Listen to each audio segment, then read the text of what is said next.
With the Butt Kicker Gamer 2, what you see and what you hear is what you feel. Butt Kicker. The future is feeling.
It's a pair of diametrically opposed tracks for tonight for the PRL. First up, though, is Sonoma, an undulating, snaky layout cut into the sides of the rolling hills of Northern California. This gem of a circuit is a true driver's track, that is to be sure, but it's oftentimes criticized as being difficult to pass on. Will tonight be an exception to that, or will the PRL drivers have something in store to be able to show us all?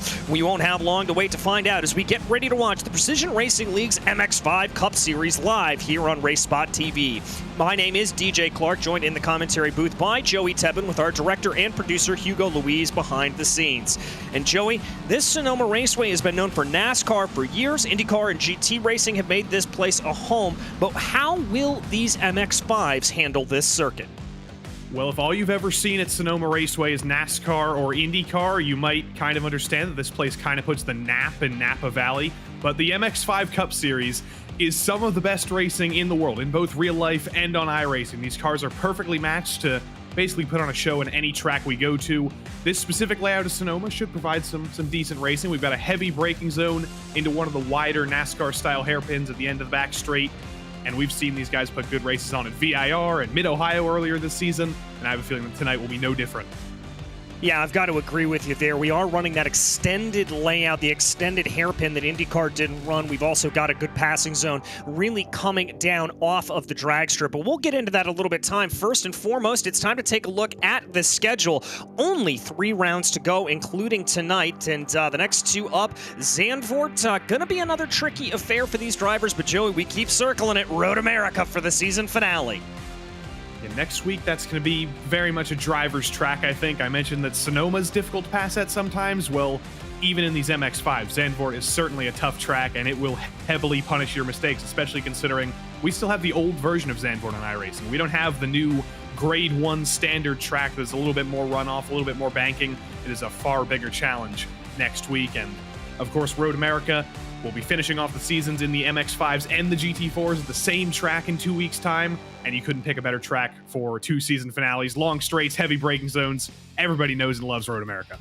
Yes, that they do. But let's go ahead and run you over to our championship standings here as things have started to close down a little bit at the top. Jamison Sampaio still leads by about 32 points over Kevin Sandiego, but depending on tonight's results, that could swap around a little bit. Michael Chase starting to put on a good show and threatens Sandiego for second. ABC, Austin Bartlett Chase also closing in there as well. Kelly Greenhouse sits back in 5th right now in very close battle with Andrew Sharp, only separated by a single point between those two. Kevin Berquist is a little bit back from them with Felipe Seni there. Andrew Arvinaro and Jason Larson rounding out your top 10. We also have a teams championship, and there it has certainly closed up at the top. Only a 20-point gap between Dark Horse Esports and Unlimited Slip. And that's a battle that we're going to have to keep our eyes on really over the course of these next 3 rounds. Crikey Esports sits in 3rd place in a little bit of an island unto themselves. They've got a chance to be able to close in, but it doesn't look likely. CFPM Sampaio sits with 200 points, followed by YS Motorsports, who finds themselves in a battle with Fossil Racing. Then it's Derpy Playground YT, Sperati Motorsports, Whataback Racing, and Hub Racing, who are both tied for 9th place. And that's going to go ahead and wrap us through our championship conversation, but that is going to bring us to thanking some folks who make tonight possible. First and foremost, VCO, the virtual competition organization without which none of the PRL events would be possible. So a massive, massive thank you to the VCO. We'd also like to thank Advanced Sim Racing. Owned and operated by passionate sim racers, Advanced Sim Racing designs and builds the sturdiest, most durable aluminum profile racing simulation cockpits available in the market today. All PRL members get a 5% discount on ASR products using the Precision5 coupon code. We'd also like to thank Racebox Sim Racing.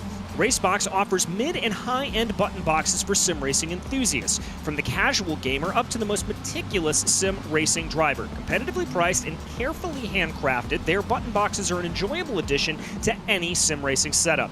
Visit raceboxsimracing.com and get a 5% discount using the Precision5 coupon code. Also, thanks to RaceLab Apps. RaceLab helps you to improve your driving skills. With modern overlays, race statistics, and native VR integration, you can get the best out of iRacing. Start using it now for free at racelab.app. Also, thanks to the Butt Kicker. Butt Kicker products provide an incredible immersion and realism to every game. Feel every nuance and truly put yourself in the driver's seat. And finally, thanks to NinjaTrader. Ready to compete against the financial markets? Supporting over 60,000 users across the globe, NinjaTrader provides award-winning trading software and brokerage services. NinjaTrader is always free to use for advanced charting, backtesting, and trade simulation. Visit ninjatrader.com to get started with a risk-free trading simulator and start tracking your performance. Well, that gets the business out of the way here, and we are able to focus in on what is happening out on track. And as of right now, it is this man, the number 34, Michael Chase, leading the way. And of course, as soon as I say that, Jameson Sampaio is going to bump his way up to the top of the charts, clear of Michael Chase by a whopping 0.6 of a second, Joey. Yeah, Jameson showed up pretty late in practice tonight. He only did a couple of laps. He was about half a second off the pace, but I think we're already seeing his real pace in qualifying. I have to imagine he's been doing a few official races this week. He's been doing quite a bit of practice, and he's coming tonight as strong as ever. But as of right now, Kevin Sandiego's just beaten him by about 0.08 of a second. Not much effect to the draft at this track. You're not going to be getting much help from your teammates, so it all comes down to the driver. It all comes down to how comfortable you are at Sonoma, and right now, Kevin Sandiego might be that little bit more comfortable. There's still 12 minutes to go, though. Yeah, he was leading practice, so that is going to be a feather in the cap of Sandiego. But you mentioned it there. This Sonoma circuit, it is all about confidence. It is all about guts and being able to trust that you're going to be able to hold on to those positions as you work your way through the corners. We watch Andrew Sharp there coming off of the hairpin of turn 11 as he now brings the car onto the start-finish straightaway. And let's stay on board with him here, because I want you to see the elevation change and the blind crest that really exist here through turn 1 and 2. You've got to be very, very confident on the braking zone, and it's very easy to let that rear end of the car slip out there. It's just a spectacular sequence of corners here with the elevation change. There is really nowhere else like it in the world. And every single one of these corners in the first sector is completely blind. You saw the blindness of turn 2 after you yeet the car up the hill. You got to try and find the apex of turn 2 while you literally can't see it because it's further above the hill than you. Then in this little chicane of 3 and 3A, that's all about the rhythm again. If you get off rhythm at one part of this track, you are going to be still off the rhythm all the way down into the carousel, turn 4, 5, and 6. You don't get any respite until you get that short straight after the carousel. No, you really don't, and that straightaway also can present a little bit of a challenge, because here as we ride on board with David Van Roy, coming down out of that, you actually transition onto the drag strip here, and there is a different grip level that does exist, so you've got to be a little bit careful as you bring the car out wide. But now you heavy brake down into turn 7 and 7A. This is a deceptively long double apex right-hander, and now we find ourselves into the sweeper section of turn 8 and down into turn 9, not running the chicane at turn 9 here on this layout. It is all pretty much flat out. In these MX-5s, this requires a lot of good throttle control. You've got to be lifting, doing a little bit of brush braking to get everything right through this section. It is a very tall order. And if you just go a little bit wide at turn 10, David Van Roy did not go wide. He had the rhythm very well done there, but it is so easy to just put one tire out there in that dry dirt and grass and end up spinning yourself into the wall. This track is all about commitment, especially through the third sector, but it's also all about knowing where your limits are and not committing too hard, because there's walls in some places, there's very close walls in other places, there's grass everywhere. It's not a place that rewards you for overstepping the limits a little bit. There's no runoff here. Yeah, you're completely right, and there is really no area to make a mistake as we watch Pete Thomas currently down in 19th. Looks like we've got 23 cars registered here for the race, so it'll be a pretty good field. Glad to see that after having a little bit lesser numbers last time out for Halloween. Thomas now bringing that car down through those sweepers, even elevation change through here, not nearly as blind as it is through Sector 1, but it certainly does create a little bit of trickiness there, trying to figure out the unload of the tires. Now we are, as we mentioned earlier, taking the extended hairpin here, a very long and relatively slow hairpin. You've got to be very cautious getting onto the throttle, and you've got to be careful there. Pete Thomas looks like he locked up the brakes a little bit, just squealing up those right fronts. He's going to come across the line. Doesn't look like that's going to be an improvement there for him. He is going to stay, excuse me, it is going to be an improvement. He's going to move up one position there to P19. But Joey, you mentioned it a little bit earlier. Because of the undulating nature of this circuit, it's not like we've seen at other places. You can't really rely on your teammates for the draft. This is all going to be you on this qualifying lap. When the race comes in about 10 minutes time, it's going to be all about keeping the tires underneath you. We haven't talked about that in a couple weeks because we've been going to some tracks that haven't necessarily been as tire sensitive, but remember earlier on in the season, at a place like Donington, with tons of elevation change, tons of high-speed corners, we saw a lot of drivers just completely losing it, overcooking the rear tires and not taking care of their stuff enough and dropping back down to the end of the top 10. So that's going to be another conversation here. Of course, it's Northern California. It gets very hot sometimes. The temperatures, I don't think, look too bad right now, but this is an open setup series. A lot of drivers are trying to trim their cars out as much as possible to get as much speed as possible, and that can make for a very oversteery day. Yeah, and thankfully for these drivers, it's actually a bit on the cool side up here. 66 degrees Fahrenheit in the air, about 68 degrees Fahrenheit on track right now. That could present a little bit of a problem when you get going on your first lap around here, or indeed when we get going from the standing start up through this first sequence of corners. We may see some drivers struggling with that, but that's hopefully going to keep tire wear down over the course of our 35-minute race here today. We focus in on Kevin San Diego. Jamison Sampaio, by the way, was able to pit him back to pole, so he now finds himself about 27 hundredths of a second down here, trying to be able to close back in. He's going to be getting a little bit of a draft up from his teammate in front of him, Ryan Kings, and this is going to be one of the few areas on the track where that draft is certainly going to come into play, coming down the drag strip here into 7 and 7A. But thankfully, we're not going to be having to worry about the aero wash here. These cars are not aero dependent, and so it's not necessarily like you're going to be losing grip if you're trailing behind a car too closely.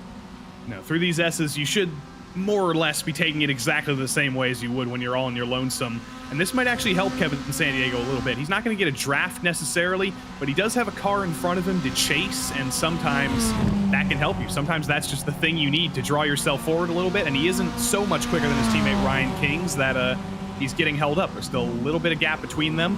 Under braking into the hairpin, San Diego's going to go for a little bit of a wide line. I'm not sure if that was entirely intentional. He might be trying to set up a new lap here, but bop, oot boo bay doo bop. Where in the world is Kevin Sandiego? I don't think he's going to improve on this lap. I think he's trying to set up for the next one. Yeah, that certainly does look like what he's trying to do there as he puts down a 1:47.969. That's going to be off of his best pace. Meanwhile, behind him, Michael Chase sets a personal best, but still finds himself in third place. So plenty of drivers still working their way around. That is Ryan Kings, the third member of the Dark Horse Esports team, as they work their way through. Looking down through the order right now, I am not seeing Kelly Greenhoe out there. I can't remember if Kelly told us that he was going to be missing this week or not, but one way or the other, Kelly is not there. But there is your pole sitter, Jamison Sampaio, holding on to that gap by about 2/3 of a second. The 419 looking to be in control of this field, but I've got to think around here, outright speed is going to help you for sure. That is no question at all. If you're quick, you're going to put yourself in a good position, but I also think you're going to run into a little bit of trouble here if you are a little bit accident prone. And I think the biggest thing to getting a win here today, Joey, is going to be keeping all four tires on the black stuff. You talked about just how easy it is to run off and to find yourself in trouble here. Unfortunately for the rest of the field, Jamison Sampaio hasn't been especially accident-prone this season. He has made a couple of mistakes as he just finds an extra 10th to extend his pole gap back to Kevin Sandiego, but the only mistakes we've seen Jamison Sampaio make this season were when he was on the back foot, when he was on offense instead of defense, like at Donington when he punted Kevin Sandiego around at the final corner. But when Jamison puts it on pole, it's basically impossible to pass him. He just runs away. So you really need to take advantage in those first couple of corners on those first laps. Get aggressive, get Jamison off of his game, and that's the way to beat him. Yeah, I have to agree with you on that. Want to give a shout out here to Buddy Chamberlain, the number 5, in 9th place as of right now. That's a fantastic qualifying result for Buddy. Dare I say, I think the best we've seen from him all this season, as we've got a couple of drivers finding themselves off a little bit farther back in the field right now. But Buddy continuing to work his way around right now. He set his personal best of a 47.35 on that last lap. Not seeing any green sectors here for Buddy, but that doesn't mean he's not going to be able to improve a little bit. Running a little bit wide there on the exit of turn 10. That's going to be okay. He's going to be able to keep that in line. Now bringing it down into this very, very extended hairpin. That is one of the widest hairpins you will find in the world. It's a deceptive corner. Let's stay on board with Buddy, see if he's going to be able to improve from that 147. Yes, he is able to pick up time there in that final sector. I don't think that's going to bump him up the order at all. He'll stay in 9th place, but still, Buddy Chamberlain putting down some good times.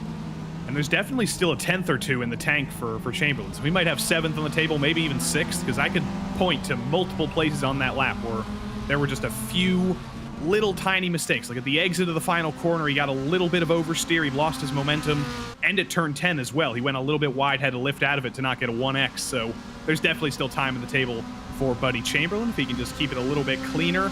Kevin Sandiego might have got held up by Mark Halen there. I'm not sure if he was. I think Mark did a decent job of throwing it off the road and opening the door, but Kevin's leading his teammate Ryan Kings this time, so they've kind of traded positions. Now Ryan is the driver who gets to chase down his teammate and use his quicker teammate as a little bit more of a rabbit. Kings locks up though. Sandiego runs a far tighter line through the hairpin, runs almost all the way to the tires on the inside. That's definitely what you want to do. This looks like a pretty good lap, but is it better than a 146.2? No, it is a 146.2. Missed it by about 0.07 of a second there. We focus back on ABC. Austin Bartlett chased down in 6th place position right now. He finds himself about 1.1 seconds off of your leader, which really goes to show you just how much of a technical circuit this is. Normally, we're talking about the top 10, top 15 being separated by a single second. It's now the top 6 that are separated by that second. So it is certainly a big, big change around here for these drivers. But ABC trying to see what he's able to do. He was green through sector 2 and 3. That means he was able to set some personal bests on this lap. So I think this could be a little bit of an improvement for Austin. He's going to bring the car out all the way wide there on the exit of turn 10. Goes past the pit lane. We'll talk about that tricky pit entry here, I'm sure, in a little bit's time before the race gets completed. As he's going to be coming to the line here, trying to improve on a 147 flat. Dare I say he's going to be able to do just that as he comes to the line with a 146.4, and that's going to be enough to move him up into 4th place. Meets his dad on the second row there. Still needs a couple extra hundreds, though, to beat him. The interfamilial rivalry continues here. and there's not going to be any help like there was at VIR. ABC got his first pole because his dad helped him out. Ryan King's not helping himself out there in the S's. Got off rhythm early on, and he's not going to be able to recover until the S's are over. You get off the rhythm in just one part of that track, and yeah, you're done for the rest of the sector. San Diego's going to try again. Here again, he's going to lock it up all the way through the hairpin. He's going to lose the rear a little bit. He almost drifted all the way through. That's not necessarily the fastest way to go, but this is tracking like a very good lap again. He's keeping it all the way to the left to minimize the distance. He does improve, but I have to think he would have improved even more if he didn't go Tokyo Drift through the final corner, or Sonoma Drift. Yeah, I have to agree with you there on that. Big improvement, by the way, from Mark Kalin. He just jumped up into 11th place, so kudos there to the Whataback Racing driver in the number 62 as we check back in on Michael Chase right now, working his way down through the S's. You can see the big clobber of the curbs there. That is the line that you want to take. You need to be aggressive there in these MX-5s to try to maximize the time, and especially considering we only have about 28 seconds left on the clock, you've got to be putting everything you can forward here at this point. As now Chase is going to bring that car down in through turn 10, coming down into turn 11 right now.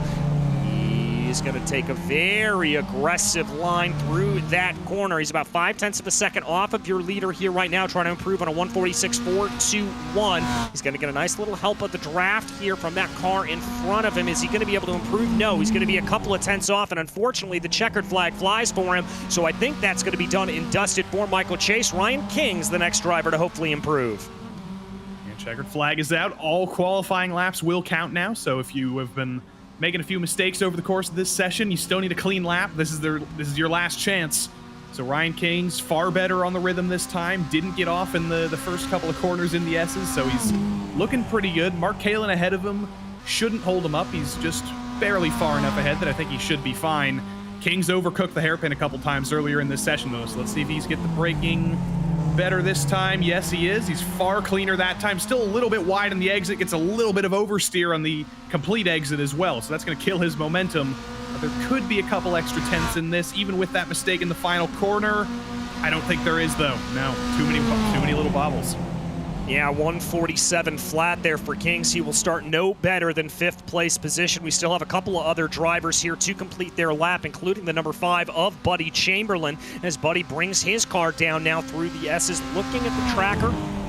I'm not seeing an improvement here for Buddy on this lap, but as we said the last time we rode on board with Buddy Chamberlain, he can certainly gain it all back up here in this final sector, as it looks like he is not going to be able to do that as he calls it a day and comes on down into pit lane here at this point. I believe the last driver that we may potentially have to complete a lap is David Van Roy, but David not tracking particularly quickly here. We'll keep an eye on him, though, as he comes down through the corner just to see if he is going to be able to improve. He's still hustling the car like he wants to be able to improve, so we'll have to see if that number 4 is able to keep up a good qualifying position. He's already in 6th right now, so it's not exactly a bad spot for him, but he's going to come across the line, and he's going to be about 0.6 of a second off.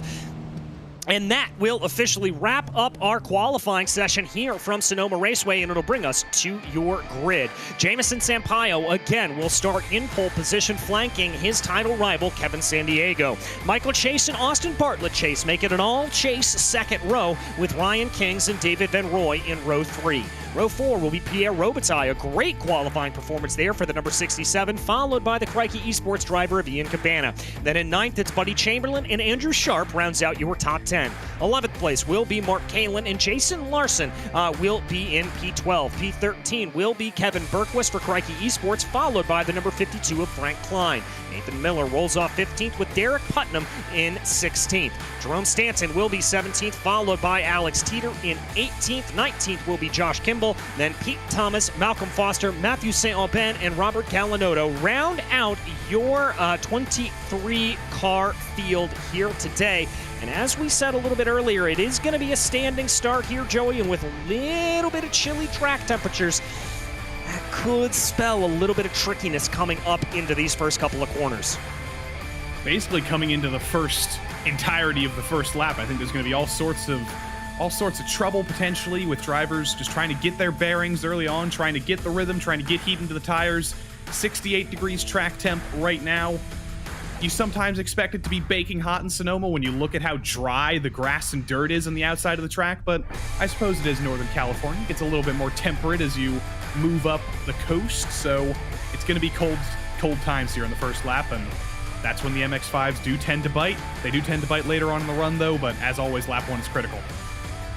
Yeah, lap 1 going to be very, very critical for these drivers as we wait for San Diego and Chase to make their way onto the grid right now, waiting to see here if and when they will get there, as everybody slowly but surely filtering their way across right now as we continue to wait here as we just now are waiting for Kevin San Diego. It looks like he is going to be the last driver to take his place on the grid, and once he gets there, that does indeed mean that we will be ready to go. And there, just on cue, Kevin San Diego pops into frame as the lights begin to come on here at Sonoma, and we get ready to go racing as there goes the green, and we are racing in California. It is a great getaway there for Kevin San Diego. He's already starting to try to push a little bit on Jamison Sampaio. We jump back a little bit farther in the field right on board with Ryan Kings as you see that field working their way up into the corner already. San Diego trying to take a look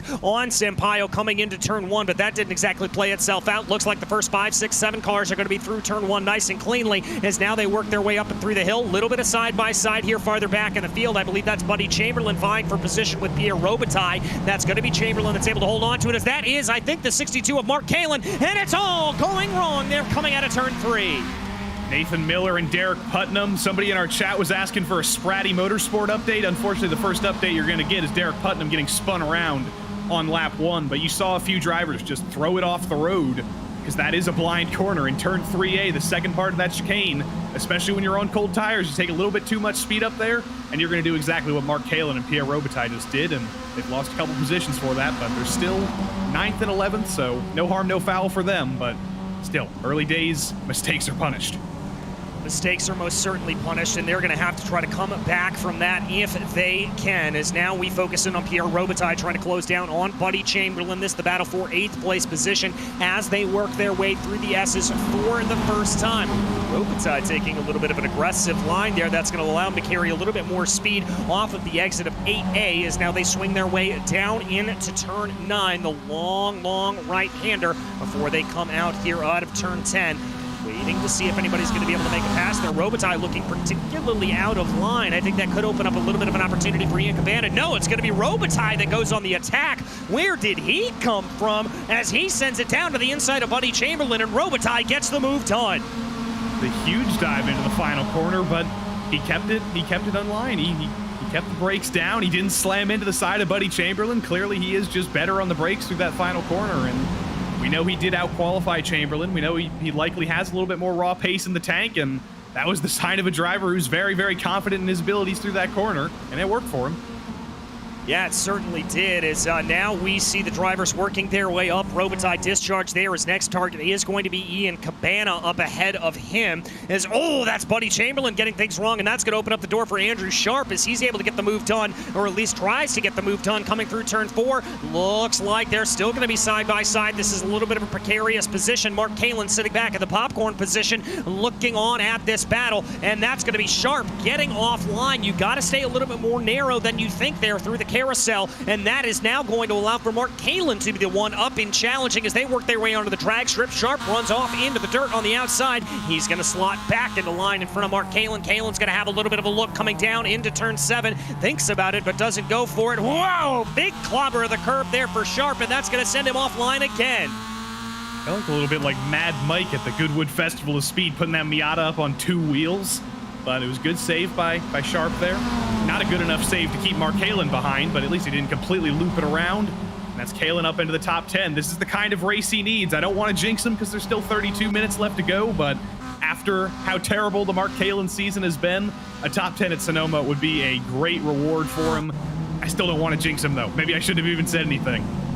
Well, everybody at home, knock on your trademark pending race spot block of wood that we all keep next to our computers if you're a fan of Mark Kalin and want to see him up and in a good position.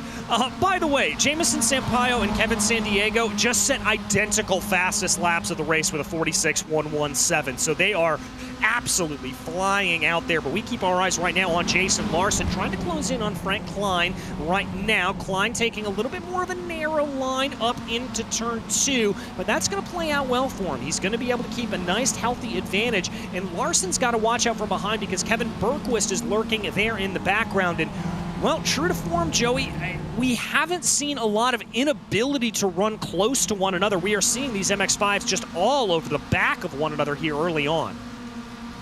Ooh, trouble in the background for Pete Thomas. He got out of shape in the first sector and threw it off into the grass on 3A. He joined the club and he spun it again coming into turn 4. So Pete Thomas having quite the struggle here today, but you're exactly right, DJ. These MX-5s are basically beans on wheels. They have no aero. It's just a round body. It's a fairly slow car. So yeah, you're not worrying about aero wash anywhere, even at a tight and twisty track like Sonoma where you're constantly turning. And there goes Bergquist into the hairpin around the outside of Jason Larson. Great move.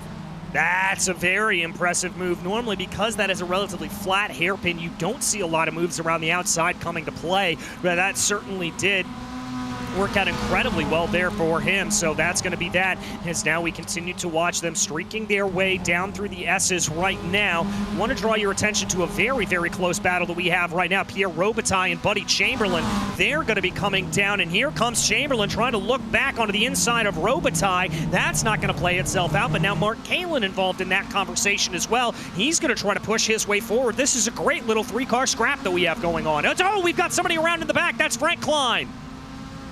Frank Klein trying to recover in the middle of the island there. Luckily, there is quite a bit of asphalt runoff there. There's quite a bit of free real estate. Not a lot of that in the Bay Area, but Frank Klein has found it. He's recovered. He lost about 7 spots with that tiny little spin, though, so it was a weird place to spin. He's still on track, though. He's still recovered. Yeah, I wonder if that's an issue of maybe being down in a little bit too low of a gear and having the car spin on you and then the rear wheel spin. One way or the other, though, we keep our eyes right now on that train. Ian Cabana leading Robitaille, leading Chamberlain, leading Kalin. We take a look on board the number 62 right now as he tries to bring his way through, looking for a little bit of an advantage coming down into the carousel. See the multitude of lines there. Ooh, Buddy Chamberlain flirting with disaster, flirting with that inside dirt. If you catch that too much with those left side tires, that's going to send your car spinning off into oblivion, but it looks like it worked there for Buddy Chamberlain because now he's going to have a run on Pierre Robitaille coming down into the hairpin. We've seen this happen before, and oh, Kalin's going to get greedy, and Kalin's going to get a little bit of contact. Almost spun around. He's able to hold on to the position and not lose it to Andrew Sharp, but never mind. There goes Sharp around the outside. I gotta say, I got very, very scared when I saw Mark Kalin sideways as the shot panned away there. I thought that was the jinx happening. I thought that was Mark Kalin spinning. He got away with it, though, luckily. But again, Andrew Sharp has gotten by. I know Mark will likely be able to attempt to make that move again, but that's the first scare of the day for Mark Kalin. He's been wringing the neck of this MX-5 as he always does. Might want to think about toning it down a little bit if he's getting that loose. Yeah, getting very, very loose, and especially considering we're only about 7 minutes down in this 35-minute race, he's going to have to be careful, but he is already on the attack here, trying to look at the outside, going through turn 12 of Andrew Sharp. He's now going to look at a little bit of a crossover coming down into the left-hander, leaning up toward turn 1, and he's going to be clear by the time they get into turn 2. You normally don't see a lot of passes there going down the start-finish straightaway, but absolutely incredible stuff there from Kalin to be able to get that pulled off. He's going to be able to hold back on to that 10th place position for now. So massive, massive kudos there to the 62. Yeah, I said Mark Kalin might be well held to hang back and save his stuff a little bit and cool the tires down and, you know, maybe not go for any aggressive moves, but that's not the Mark Kalin way. He's going to be pushing every single lap. Pushed it a little bit too hard coming down into 4 there, and he's let Andrew Sharp right back by. And so now Sharp is going to be in that position, and this battling has allowed for Kevin Bergquist and the number 64 to be able to catch into the back of this battle as well. That's Bergquist in the purple and orange machine that you see coming out behind Kalin. very narrow line there for Andrew Sharp, and that did him no favors as Kalen's going to carry that speed that he was able to take on the longer line coming off onto the drag strip around the outside here of turn 7, trying to see if he's going to be able to get anything, but that's going to open up the door in turn here for Kevin Bergquist. Bergquist, I'm not sure, is going to be able to get the pass done, and he's going to have to step back into line here as they work their way through the S's, and that's really the give and take on this track. You've got to know where to make those positions, and you've got to be careful not to put yourself in a compromised position, especially if you're in this close of a battle. Kevin Bergquist is doing Kevin Bergquist things. He's just hanging out behind this battle, waiting to see what's going to go on in front of him. And if something terrible happens, if Mark Kalen goes for a dive and ends up getting into Andrew Sharp or something like that happens, he'll be there to pick up the pieces. But Andrew Sharp gives Kalen a very, very wide berth there. He knew Kalen was getting aggressive, and that's going to be Kalen through again, but Sharp knows what happened on the last lap. He's probably going to wait for turn 4 to see if there's another mistake, or he's going to go even earlier to the inside in turn 1. He's going to take it to the inside. Kalen swings out wide, trying to carry as much momentum as possible. That's going to give him the inside line here for turn 2 as they get down onto the binders and climb up over the hill. It looks like here Sharp's going to be able to carry that momentum, and indeed, yes, he is. Kalen's going to slide into line directly in front of Bergquist, and now Jason Larson is getting interested in this battle as well. That's just how slow everything's done, and there's another big slide there for Kalen coming up and over turn 3A. A very, very tricky proposition, and that car just looking like it is dancing here at this point, not exactly doing exactly what Kalen wants it to do.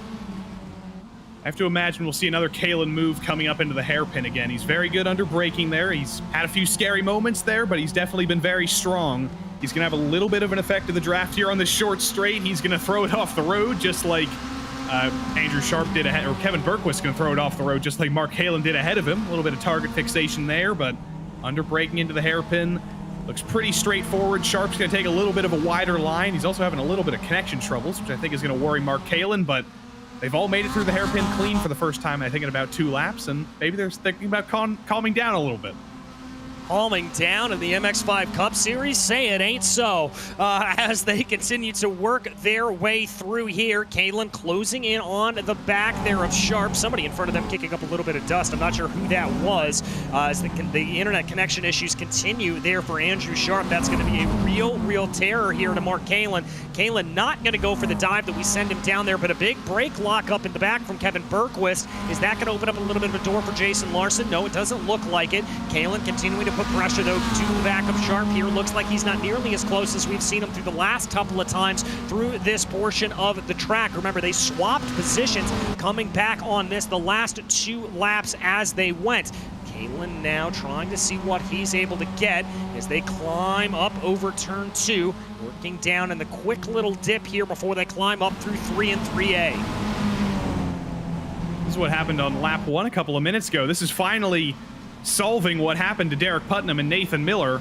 Derek Putnam did nothing wrong there. I thought he threw it off the road, but no, Nathan Miller dived it to the inside, got a little bit too late in the brakes, and just ran into the side of Putnam. But they were very, very lucky. They were the only 2 drivers involved in that. Everybody else did a great job of avoiding that, and they're both still rolling. We've only got 1 casualty in this race, and that's Malcolm Foster, who didn't actually get off the grid in the first place. So everybody's still on track.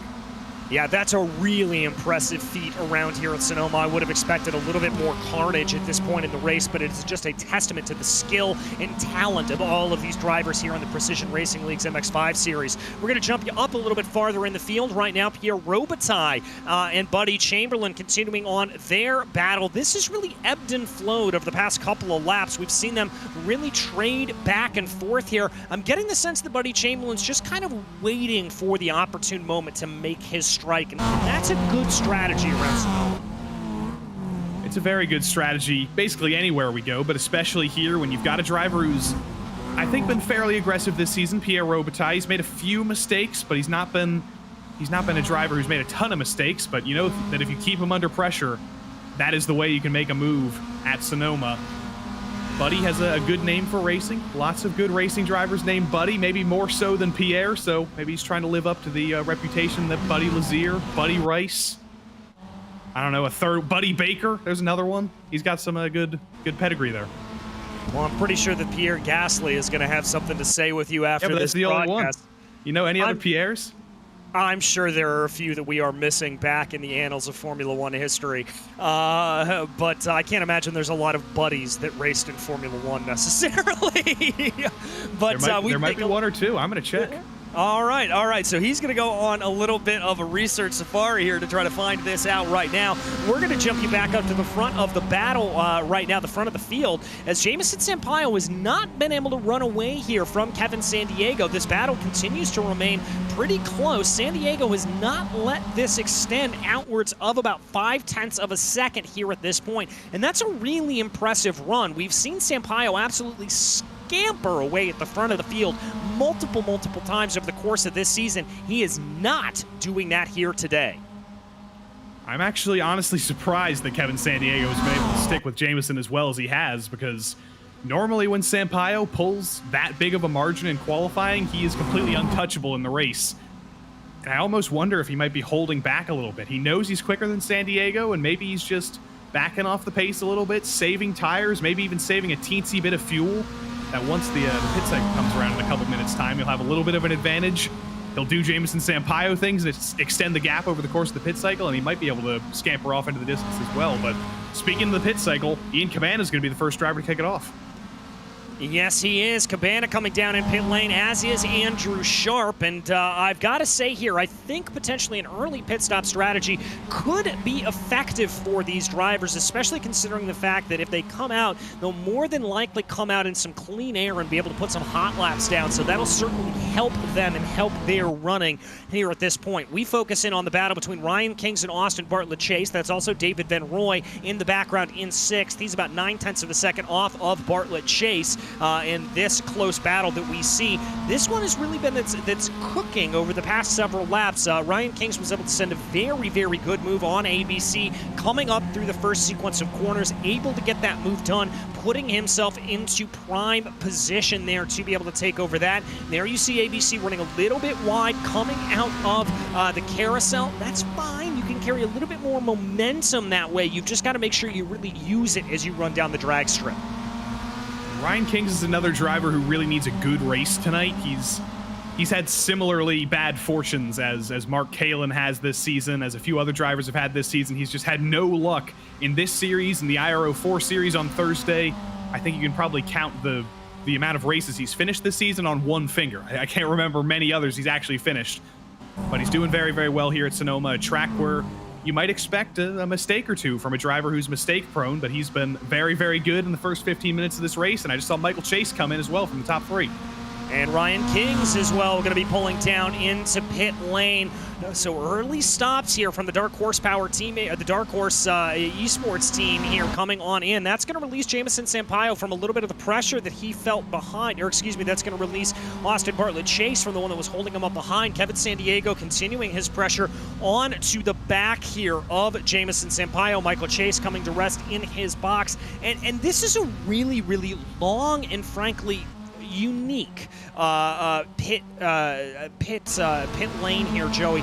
Very long. You've got the bend in the middle of it. It's not normally what you see, and thank goodness we don't have the Gilligan's Island type situation like we had many moons ago back in the NASCAR days. You say thank goodness, but I think that would be pretty fun on iRacing to end up as one of those drivers on Gilligan's Island in the middle of the track. But yeah, it is a very difficult pit lane. There's a lot of these on the calendar in every single one of these PRL seasons we run every single day of the week, basically all 5 days of the week. We've had Road America, which is high commitment on entry. We've had Motegi, which is extremely difficult. We've had Road Atlanta, that's always a difficult pit entry. You always have to practice your pit entries. It's not a thing that a lot of drivers think to practice, but it's a place where you can make up a lot. It's a place where you can lose a lot, and you're always rewarded for just doing a couple of practice pit entries and then getting your bearings. Yeah, you always need to be able to stay on your bearings there about that. As we take another look back at your leader here, Jamison Sampaio, and you can see just how much these drivers are wringing the neck out of the MX-5s coming down through turn 10, almost completely sideways coming down through that corner. It is nothing short of remarkable that they are able to do that and keep everything together. Sandiego does look like he's lost a couple of tenths here to Jamison Sampaio. I wonder if that's Sampaio starting to put on a little bit more here as David Van Roy is going to be the latest to come down into pit lane here. That number 4 machine will be bringing the car on into the pits, and he is going to be about the 6th driver or so to do that here as we are over the halfway point here in this race. And I did check a few moments ago. There are no F1 drivers named Buddy. You are correct, but technically, I gotta interrupt myself here. Jameson Sampaio, I think, has just thrown it off the road, and Kevin Sandiego's taken over the lead. Yes, he has. My goodness gracious, a rare mistake there from the 419 of Jameson Sampaio. We'll see if we can pull up a replay here for you in just a few moments, but we'll have to see if Sampaio is maybe able to get an attack back here. This is coming up through turn 3, takes a big clip at the curb. That unsettles the car just enough, and Kevin Sandiego says, thank you very much. I'm going to move right on through. Yeah, I was hinting at a reference to one-time F1 starter, Indy 500 starter Bud Tinglestad, and that's what cursed Jameson Sampaio. So maybe I can't bring him up again. Maybe he's a curse. Maybe he is indeed, but Sampaio looking very aggressive here to try to come back and maybe try to fight in. I've got to think here that we may be thinking about pit stops here for either one of these drivers. If I'm Sampaio and now I find myself behind San Diego, I think the best strategy option here is going to be to come into pit lane and release myself. But let's see if anybody takes my advice. Yes, he does. He's going to come on into pit lane, and that is going to be your former leader bringing it down into the pits and the progenitor of the two-tire strategy here. Most crucially, he's bringing the car down into pit lane. I think that's the first time anybody's ever said the word progenitor, DJ. That's a great one to add to the vocabulary list. But I'm worried about Jameson Sampaio here because there's a lot of traffic behind him. There are a lot of drivers who have yet to pit. San Diego's going to be in completely clean air up front, and I'm not entirely sure that Jameson's going to find clean track when he comes out here. Yeah, we'll have to see. He comes to rest in his pit stall right now. I can also tell you that Pierre Robitaille, Jason Larson, and Frank Klein have also all come down into pit lane. There's a view at your leader here. It looks like Jameson is taking those left side tires here, so he is going to pop up onto the jacks, take those, and now be out and on his way. It does look like that right up ahead of him, Alex Teeter is going to breeze on by, but Sampaio has timed this to perfection as the majority of the field, including Saint-Aubin, Pete Thomas, Robert Gallinotto, they are all coming down into pit lane, and Sampaio has got clean air for miles, Joey. Yeah, he got very lucky there that everybody who he would have ended up behind did end up coming down pit lane that time. Robitaille, Larson, Klein, and a few others who would have been traffic for Sampaio. They all pitted at exactly the same time Sampaio did, so they really opened up the door for him. Now, the only thing Kevin Sandiego needs to do is make sure that this is the fastest lap he's probably ever run, so he can maintain this gap while Sampaio's still bringing the tires back up to temperature and making his own way around. And also make sure there's no pit lane mistakes. That's been a little bit of an issue for Kevin Sandiego. In the F3 series and in this series, it seems like something goes wrong for him in the pits quite often. Hopefully this is a perfect pit lane for him.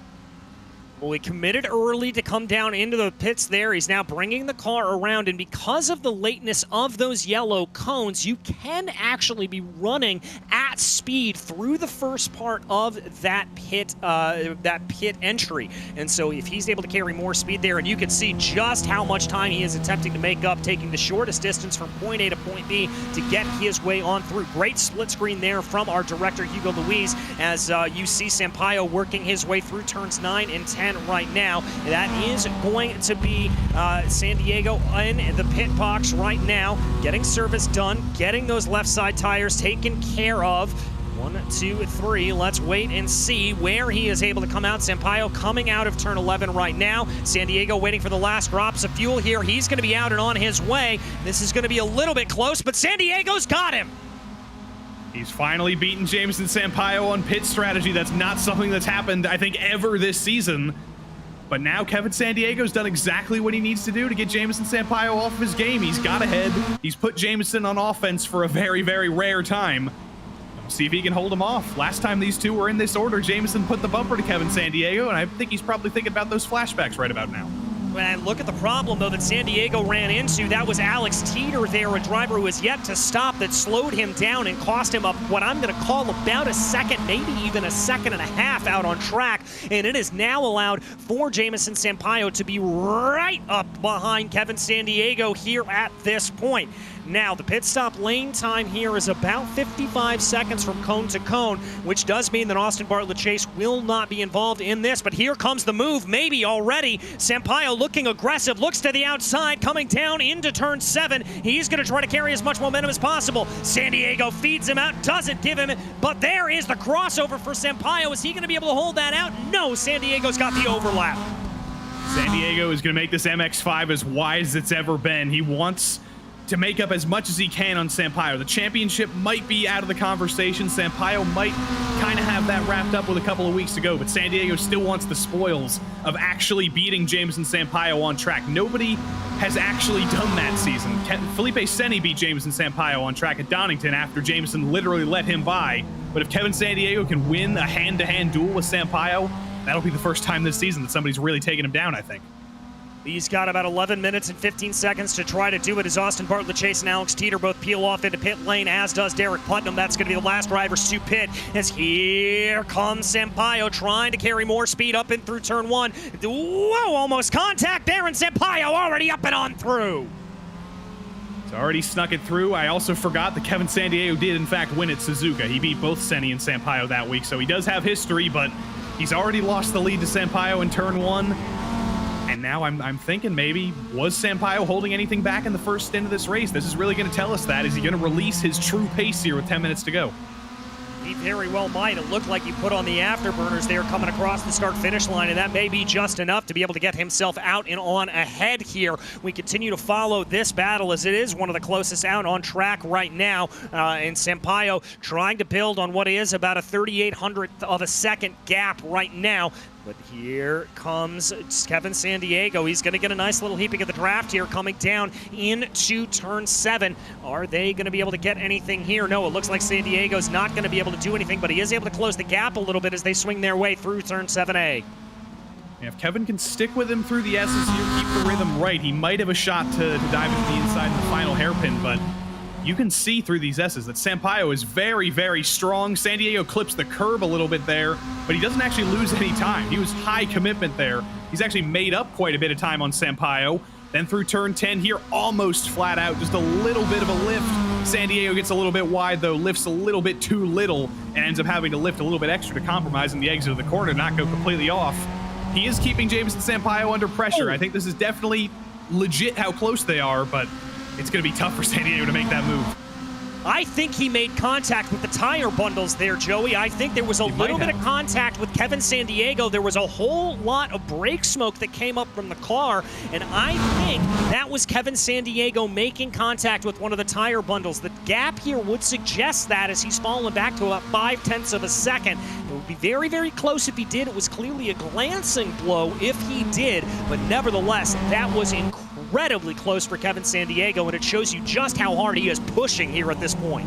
Yeah, I hope we can load up a replay to see the margins he was playing with there, but I don't know if he hit the tire bundle necessarily. It looked to me from the helicopter view that he just kind of got a little bit of oversteer over the curb and ended up drifting a little bit like he did in qualifying a few times, but it's entirely possible that he was cutting it a little bit too close and ended up clipping the tire bundle with the rear end of the car, and that's what got him a little bit of oversteer, but I'm not sure. We'll have to diagnose that, but he's still sticking with Sampaio here. He is equal on pace to Sampaio. We saw them run exactly the same lap time earlier on in the race. They're doing that again here, but here is what San Diego did. I don't think he did clip it. I think he just went a little bit wide and throttled it up a little bit too early, and that's what got him loose. Yep, you called it right there, Joey. That's exactly what it was. From the angle we were looking at before, I couldn't tell, but you absolutely nailed it. That's why you are one of the best colormen in the business, and we are happy to have you here on I was PRL the progenitor of that theory.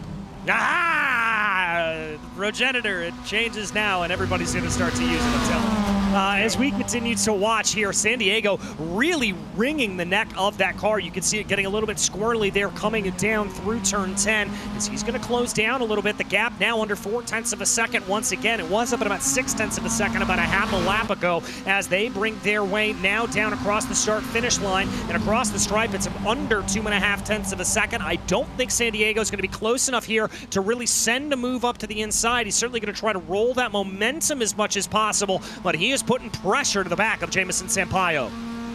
And he is closer this time than he was in the previous lap. So even if he can stick as close as he is right now, especially through the carousel, going down the hill, I think he only needs to be within about 0.2 of Sampaio to actually go for a move into the hairpin. He's going to be forced to the outside. I can basically guarantee that, but we've seen some drivers be able to brake extra late into the hairpin. It's a very, very wide open, almost parking lot of asphalt there. So if you do outbrake yourself, you can recover. But San Diego's going to have to figure out a way to make a move around the outside there because there's no way Jamison Sampaio is going to open the door unless he makes a mistake. Yeah, exactly. He is going to have to force his way by, and I think you saw a little bit of that potentially trying to set up a move there for Kevin San Diego as he looked to try to hold to the inside just a little bit more, maybe poke his nose into the mirrors of Sampaio to see if he can elicit a little bit of a mistake. But as we know, Jamison Sampaio not one to make mistakes around here whatsoever. So we'll have to see if he continues to go. Big clip of the curb there for Kevin San Diego as he continues to try to trail behind here, working it on in. Just about 6 minutes left to go, and with lap times at about 1:45, I think we're going to be 3, maybe 4 laps to go at the line. This almost looks like a Mark Kalin drive from last season. Kevin San Diego is just wringing the neck out of that MX-5 through the S's, through turn 10, everywhere on this track. It's working for him in the first sector. He's able to close that gap down to Sampaio to about 3.2. He's getting within touching distance. And then through the final sector, I think he's just extending himself a little bit too much. He's pushing a little bit too hard, and that's where he's losing all the important ground to Sampaio, and that's why he's not even able to think about going for a move into the final corner. But I don't know how he can adjust his rhythm. That's just how he's driving this track. He's only got 5 minutes to think about driving it differently, and I think that might be too late to think about a different strategy. Yeah, I think so, and at this point, if it ain't broke, don't fix it. Yeah, he's wringing the neck of the car, but it's keeping him in close behind Sampaio, and if Sampaio makes even the slightest of mistake, San Diego is going to be right there to be able to pounce on it, as he now tries to see what he can do here coming through the carousel, the gap coming down to about 0.3 of a second as they work their way through the corner. Looks like Sampaio really trying to diamond off that corner, and San Diego just holding close. That's going to be advantage San Diego, as he's closer than he's ever been. It's under 1/10.5. He's going to look to the outside as Sampaio goes defensive down into turn 7. It's going to be a battle of the late breakers here, and that's going to be trying to roll as much momentum as possible around the outside for Kevin San Diego, but it's not going to play itself out as Sampaio's still going to be able to hold on to the lead. Like I said, basically impossible to go around the outside there, but San Diego did exactly what he needed to do there. He was able to switch it back on Sampaio. He was able to get a little bit of an extra run in the first part of the S's, and he is so much closer this time. If he can maximize turn 10 here, this has been a struggle spot for him. He's overcooked it a few times. It looks good this time there. He's all over the back of Sampaio. Might still be a little bit too far back to send a dive into the hairpin, but Sampaio knows he's there. He jinxed to the inside a little bit. San Diego takes a peek at the open door of Sampaio. It's not quite there, but he might have a shot into turn 1 this time.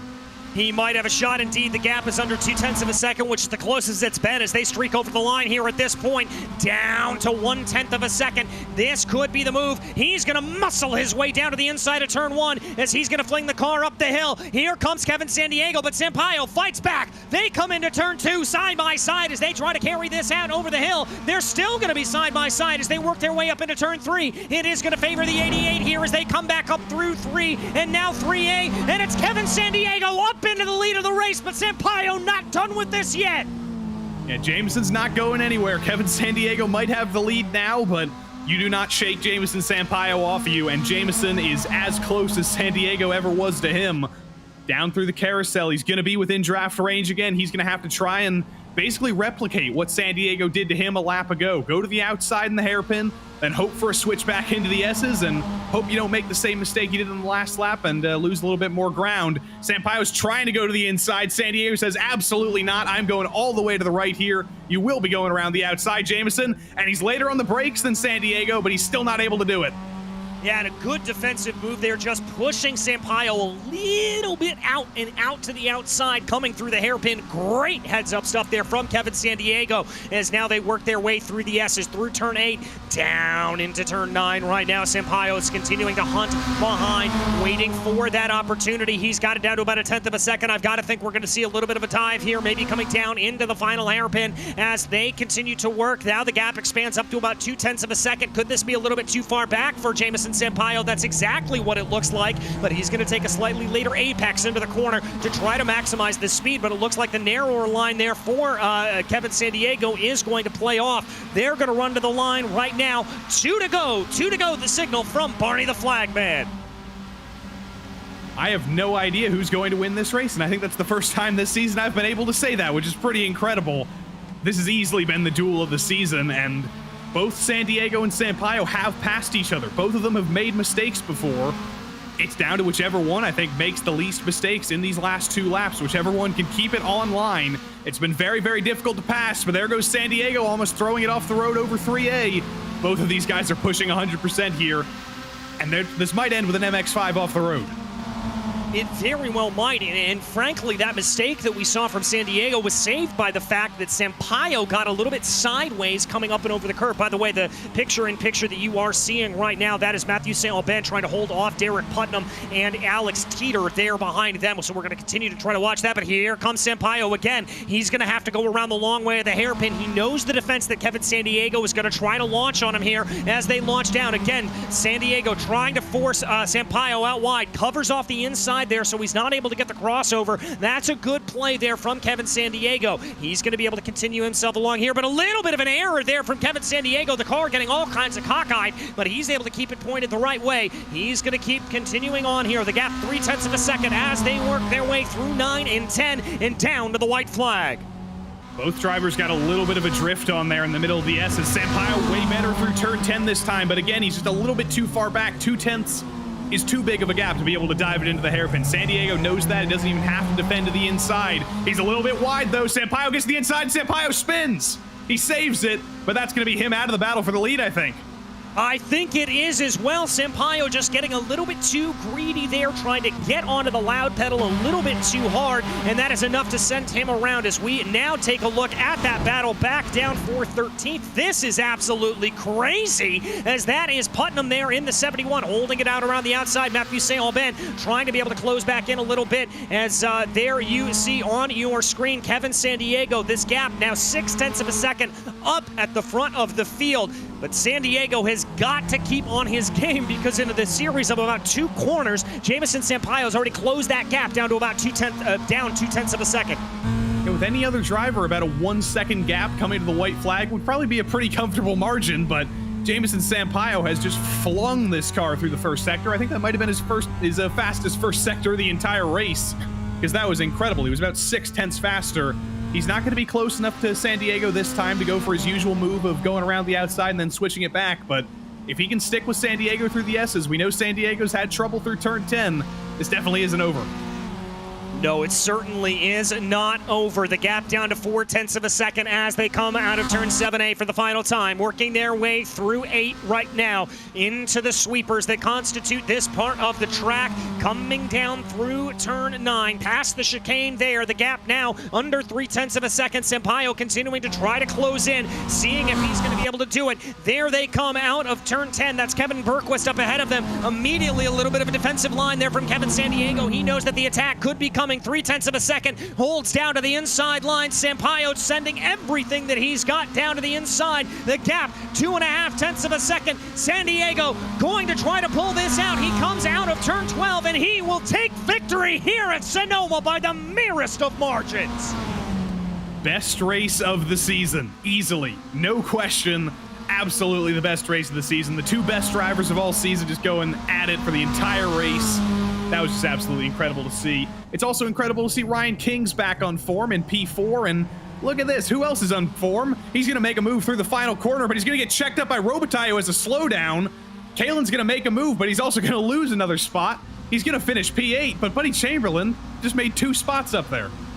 up 3 positions on the day. A fantastic run for Buddy Chamberlain. We check back a little bit farther in the field right now. That's the YS Motorsports driver of Andrew Sharp holding off David Van Roy, and Andrew Sharp is going to cross over the line there in 10th, Van Roy in 11th. We've got another close battle here. This is Pete Thomas. Nathan Miller coming up behind him. Miller running a little bit wide there on the exit of turn 10 as they come down into 11. There's the move, and that's going to be Miller getting it all wrong and going off into the tire bundles. A very crippled MX-5, and he's going to have to limp his way back around, giving that position back to Pete Thomas.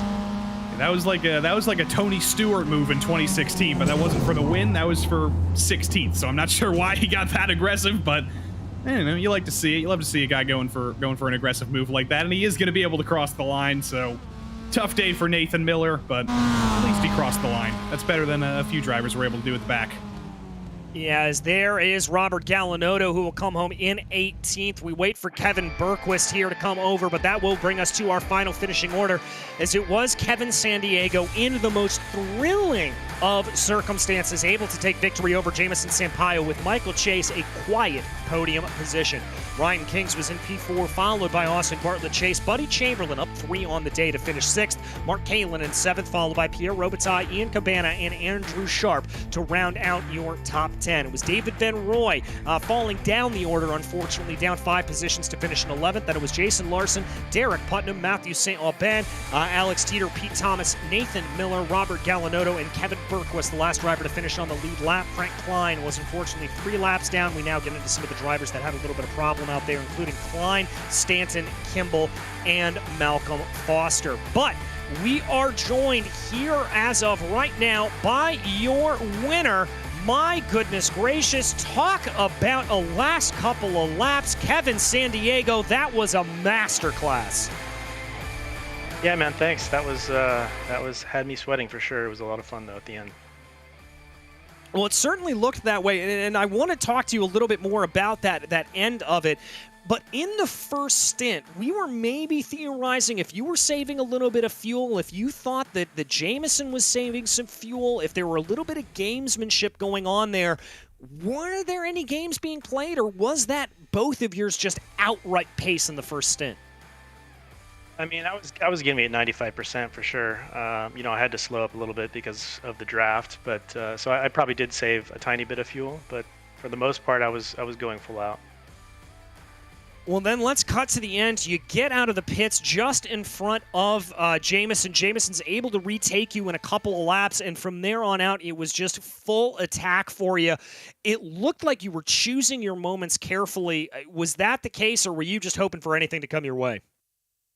Oh, for sure. When I came out of the pits and he was right behind me, I was cold tires on the left-hand side, so I couldn't really defend too hard. I kind of had to let him go there, and he had a lot more pace with the warm tires already. So that was a lot of fun. You know, he got by me in a really tough place to pass, and I was pretty excited about that he was able to do it cleanly and rip through there. That was pretty neat. And then I think I did the same sort of move into T1. Once my tires were warmed up, I just closed the gap up to 0.4, 0.3, which I'm usually not super comfortable driving in because my reaction time sucks, and so I'm always worried about hitting people. But you kind of have to send it at the end, and that's how it worked out tonight. And great racing, awesome racing, Jamison. Thanks for that. It was a lot of fun. Well, it was a fantastic race to be able to call. I've got to thank you for it, although I may bill you for some lozenges just about how much I was yelling. But, Kevin, a victory tonight. Who makes this possible? Who would you like to thank? Yep, thanks to my family. Thanks to my dad. He's always watching. Cube Controls, SimiCube, Advanced Sim Racing, and all the other great gear that I've got really helps me out. And thanks to my team. It's fun to get some practice in and compare notes and that sort of thing. So thanks, everybody. Have a great evening. Thanks, DJ. All right, thank you, Kevin. That was Kevin Sandiego, your victor here today. And Joey, I believe you've been able to catch up with our third-place finisher, Michael Chase. Indeed I am. Michael Chase, another podium this season. Seemed like you were a little bit lonely out there, though. You were probably watching Jamison and Kevin battling on your relative there. Were you hoping that they might take each other out and open up the door for you? I was hoping for some pace to catch them. Oh my goodness, 12 seconds or something. Yeah, congrats to those guys. That was pretty cool to watch. So how do you feel coming into Sonoma this week? We've circled it as a difficult track. It's a rhythm track. You're basically constantly turning. How did you feel coming in here with your unlimited slip setup? Yeah, it's a little slippery around here, but it was very enjoyable. Liked it a lot. I would spend another week here. And you've beaten Austin, so the family rivalry. I don't know where you guys both are in the championship, but it's going to be pretty close. Do you think you can beat the old son at the end of the season? I doubt it, but I'm going to give it a go. I think you are. You are 7 points ahead of him right now, so that'll be a good cushion. We're talking about the championship between Jameson and Kevin, but that's even more of an interesting championship with me, the inter-chase familial rivalry. Yeah, that's riveting, isn't it? It is pretty riveting, especially, a couple of Minnesotans. Good stuff to see, but thank everybody who's made this third place possible, and we'll see you next week after that. All right, thanks. You guys do a great job with this broadcast, so thanks again, and to the PRL for putting this all together. And my teammate, Austin, it was another good run. And thanks to my wife, Kelly, and daughter for watching us and cheering us on. There we go. Shout out to Kelly. Shout out to daughter. Michael Chase, P3 Sierra. tonight. What's her name? Sierra. Kelly and Sierra, Michael and Austin, the whole family. It's a family affair. Congrats again on P3, and we'll see you next week. All right. Thanks, guys. That was Michael Chase, P3. Looks like we got a few more drivers to talk to. Ryan King's DJ has finally finished a race in a good position this season, and you get to talk to him. Yes, we have. Ryan, it looked like a semi-quiet race out there for you, but you had a pretty fierce battle with Austin Bartlett Chase near the end. Talk me through those last couple of laps. Oh, I think the whole race was a pretty exciting battle with Austin. We were constantly within a second of each other, could not pull out of the draft from each other, so I knew I had to make the move stick, and I went really aggressive when he was exiting the pits after the pit cycle, and that move and getting in front of him made the deal there. Well, on that pit cycle, were you playing any games at the beginning of the race? I mean, was fuel saving or tire saving at all coming into your calculus as you brought your way into it, or was it just absolutely full pace since the drop of the green flag? I was lacking a bit of pace this track, so I definitely tried to use strategy to my advantage. The first stint before the pit stop, I was really trying to save the front tires and just sitting behind Austin and saving a bit of fuel just so that when I could get out, I could have the lead. And on this track, being in front means everything because it's really hard to pass. Well, you're not wrong, but you were able to get your way up into P4 and a good position there. But I've got to ask you, next time out, we head to another tricky track, but this one across the Atlantic Ocean in the form of Zandvoort. How do you like your chances there?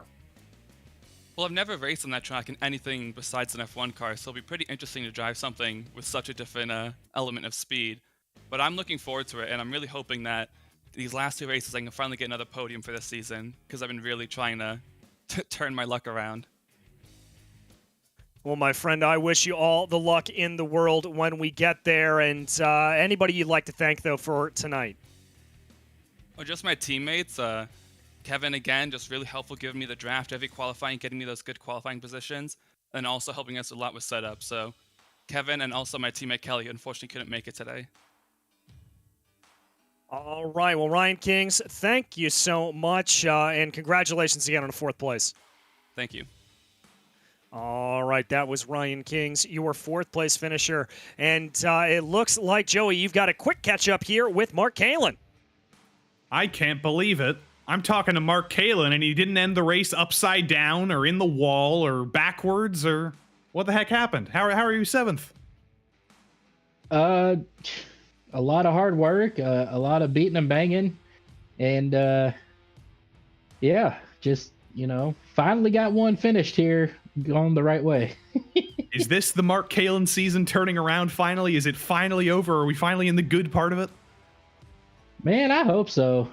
Even though there's only 2 weeks left, but I'm just kind of out here having fun at this point. It's been a rough season for every single series that I've been in, and so I'm ready for season 1 of next year to start and just focus on my oval stuff and try and go for a couple wins and championships. We're certainly hoping you can do that, but I do have one question about the race. Coming to the line, Pierre Robitaille looked like he checked you up when you guys were in a three-way battle. Do you know if he had a slowdown or if he was out of fuel or what happened there? So yeah, he ran out of fuel right there, exiting the corner there, and I had already made the decision to dive it in there anyways, because me and Buddy had been in a scrappy battle, and I didn't appreciate a couple of things, to be honest, but so I had decided I was going to send it regardless and try and at least beat Buddy, but I didn't expect Pierre to run out of gas there, so it is what it is. It's got a top 10, so I'm happy with that. All right, congrats on the top 10. Are we going to see you on Wednesday night? Yes, you will, and tomorrow night as well. Tomorrow night as well. All right, you'll see Mark Kalen we won't see you 4 total times this week because you were a naughty little boy and you got banned on Sunday night, but Mark Kalen will be here for the rest of the week, and it's iRacing Super Speedway on Wednesday, so anything can happen. Congrats again on P7. Thank you. Have a good night. That was Mark Helonius, Kalen, DJ.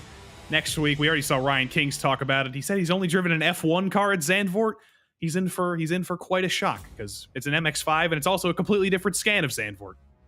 Yeah, it is. So we'll have to see how that plays out. But again, tune in the next week as those MX-5s take to the site of the Dutch Grand Prix. But worry not, race fans, because we are not done for the night. That's right. We've got some more racing action for you as we get ready to cover the GT4 Fixed Series here for the Precision Racing League as we make the trip to the Nürburgring Grand Prix course. Don't worry, we're not running the Nordschleife here tonight.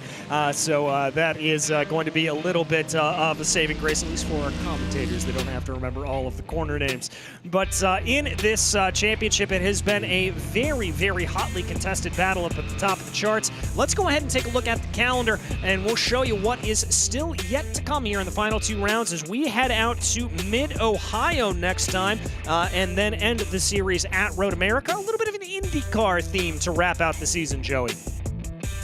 2 of the best road courses in America. You saw how good the MX-5 race was in Mid-Ohio last week. These GT4 drivers, especially those top 4, those top 5 that are all so evenly matched, they're definitely going to put on a good show at Mid-Ohio. And I need a soundboard. I know some people have a nice little soundboard with some buttons they can press. I just need to have a Road America description button because I just want to press that every time because I cannot sell Road America enough.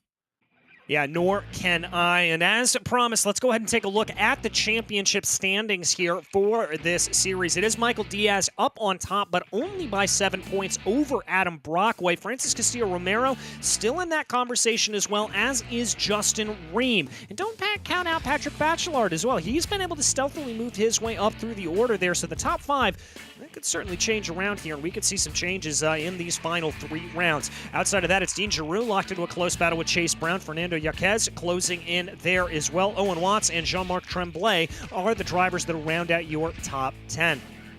We also have a team's standings here, and things are a little bit more spread out with Precision Racing Esports Pro up at the top of the standings to the tune of about 100 points. YS Motorsports in an island unto themselves in second, with Advan Racing holding down 3rd place. Precision Racing Esports Academy also has a pretty secure lock there on P4, with SRT Esports in 5th and Can-Am Racing in 6th. We then start to get into a little bit of a battle with Hardpoint by Delta Sport, HPDS Academy, Valhalla Motorsports in our favorite team name, hashtag Monkey Butt Rides, MRT, holding down to the top 10. But with that out of the way, that's going to go ahead and bring us to the action out on track, where qualifying is already underway and about 3/4 of the way done with.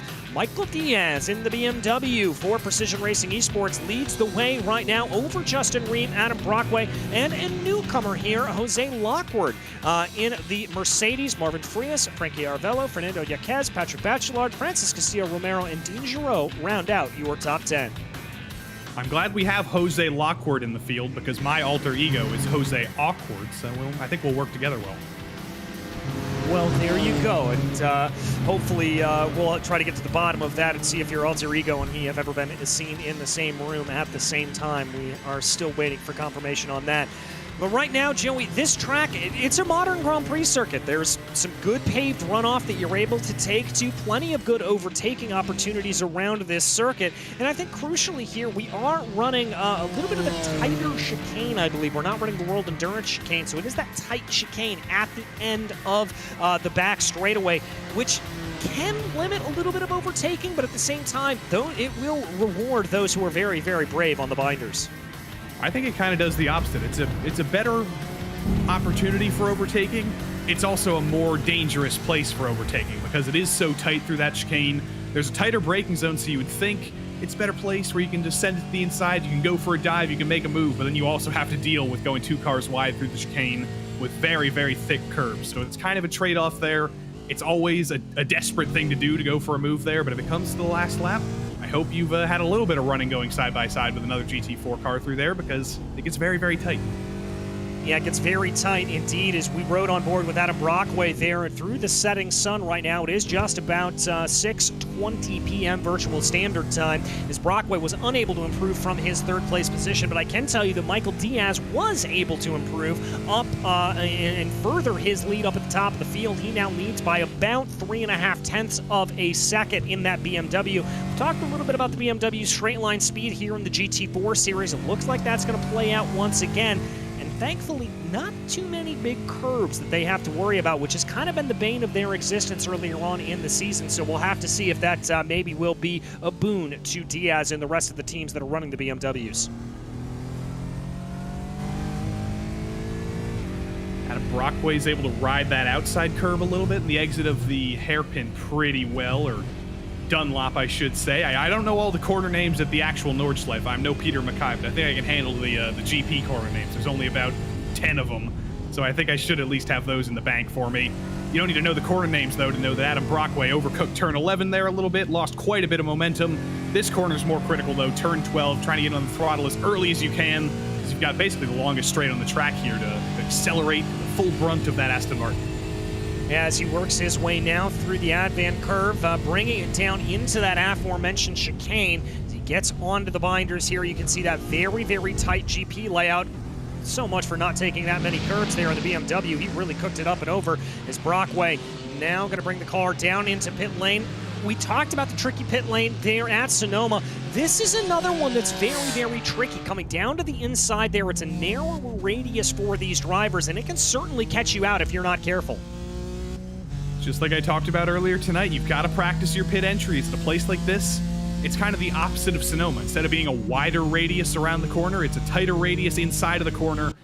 And we've seen a lot of those pit entries, like even at Laguna Seca, you can see even some of the best drivers in the world get punished by just being a little bit too greedy and a little bit too late in the brakes.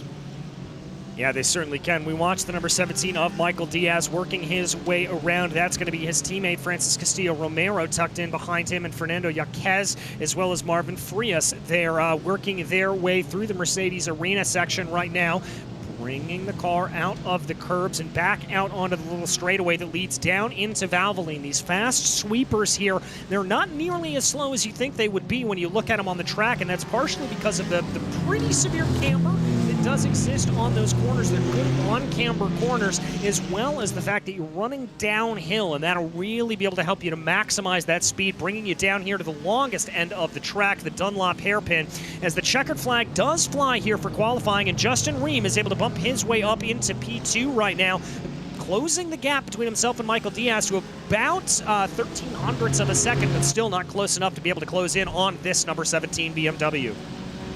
It does bode well for another good race, though, the fact that Ream and Diaz are so close in qualifying. Francis Castillo, though, is a little bit further down the order than he normally is. You don't normally see him 1.5 seconds off of his teammate Michael Diaz, but that's what they're trying to fix here. Francis is riding behind Diaz. He's going to steal a little bit of draft here down the final straight through this kinked back straight. I don't know if he'll find a full 1.5 seconds to improve, but hopefully he can jump a few more positions to catch up to his teammate, because we're not used to this gulf between the Precision Racing Esports pro teammates.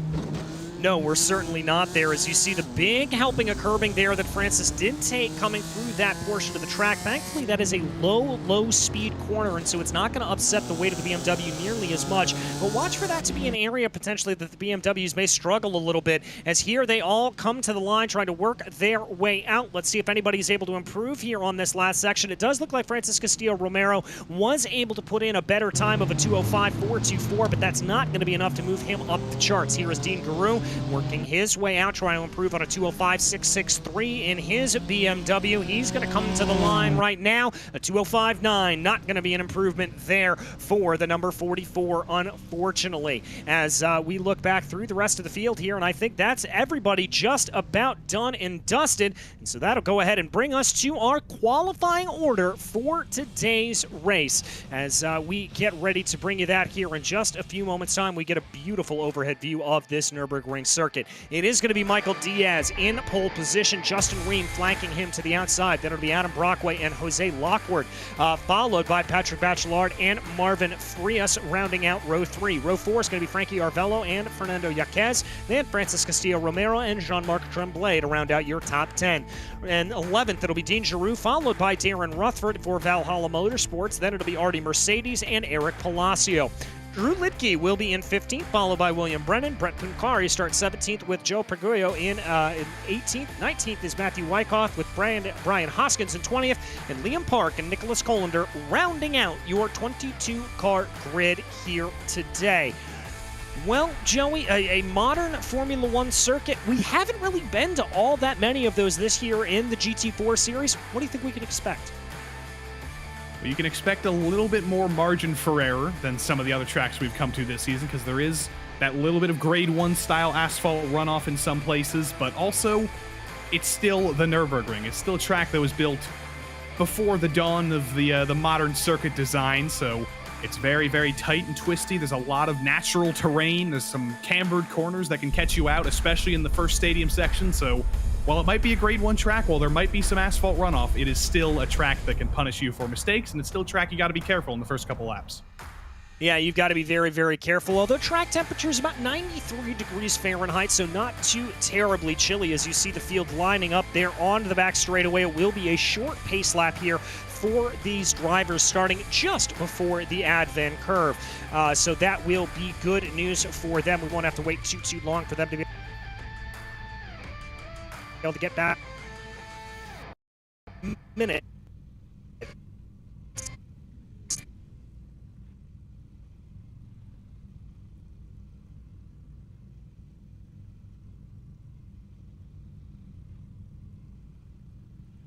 So they shouldn't be too affected by the blustery winds, but they will definitely still be affected. You never want really heavy winds when you're in any sort of race car, because that does set you off just a little bit. You might not think on iRacing, on virtual racing, are you really getting affected by the wind? But you definitely are when it's 13-mile-per-hour winds. You're definitely going to feel that in some places on this track. Yeah, you most certainly are. Waiting here for, looks like Bachelard and Diaz to grid up here. They have 2 minutes to get to the grid, and about 1:15 has already been expired, so just waiting for a few of them to be able to get their way on. It does look like we had a couple of other drivers that were able to grid up. Matthew Miles and Corey Clark did not put down lap times, but they're going to be able to get on in. So we take a look there at the third-place machine, Adam Brockway, the highest-placed Aston Martin. And love to see this, the top 4 positions, top 4 manufacturers, BMW, Porsche, Aston Martin, and Mercedes. First McLaren, by the way, is in P6, representing the 5 breeds of car that are out here today. As the iRacing pace car does pull off, and we get ready to get going here for these drivers, and it's going to be Michael Diaz leading us around to the green through the advent curve here, and down back into the NGK chicane. Ready for everyone to get going and get under speed here for a 40-minute action-packed race around the tightening and twisting Nürburgring GP circuit. Drivers being a little bit cautious there going into NGK, kind of single file there. I've got to say I agree with that decision, as now they're going to form up here through Coca-Cola as they bring their way around. Field still forming up a little bit. It'll be a little bit of a wait here for the green as all eyes go to Michael Diaz here, waiting for that BMW to get on the loud pedal, and there goes the green. We are racing in Germany. Talk about a getaway there from Michael Diaz. Adam Brockway also trying to take advantage there over Justin Ream, and don't look now, but that is the Mercedes of Jose Lockwood trying to be able to get his nose in there as well. 3-4 wide coming down into the Haug hook. Hopefully everybody's going to be able to escape there through nice and cleanly. It looks like the first half of the field is through nice and clean, and somehow Justin Ream able to regain back into second place. Yeah, they were 3 or 4 wide coming into turn 1, which is always scary, but you can try. Oh dear, William Brennan's around in the background. Everybody made it through turn 1.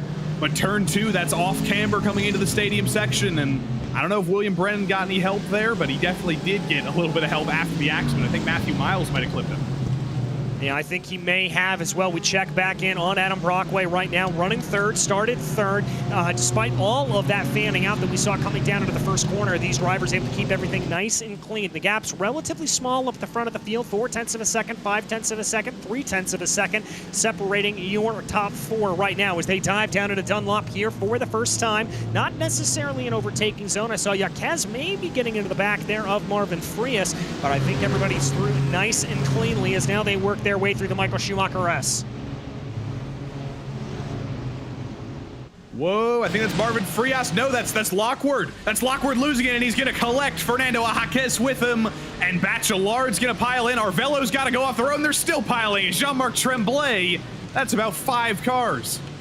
Dominoes absolutely falling all over the track. Lockwood, I see Bachelard, Miles involved in that. We'll pull up a replay maybe here in a little bit if we can, but that is going to separate things out a little bit. The big gainer from all of that is going to be Marvin Frias, who is somehow able to avoid that, and he is still going to be within about 0.6 of a second of your leading 3 here at this point, so that'll be some good news for him. As Diaz now comes through the Coca-Cola curve for the first time under anger, he's going to be able to bring his way through here, starting to pull a little bit of a gap over Justin Ream, about 0.6 of a second, and Brockway indeed about 0.5 of a second behind Ream, so some separation starting to form here at the front of the field. Michael Diaz definitely has the pace advantage, at least he did in qualifying, but I'm thinking back to the last 2 weeks. We had that incredible battle at Sandown last week between Diaz and Brockway.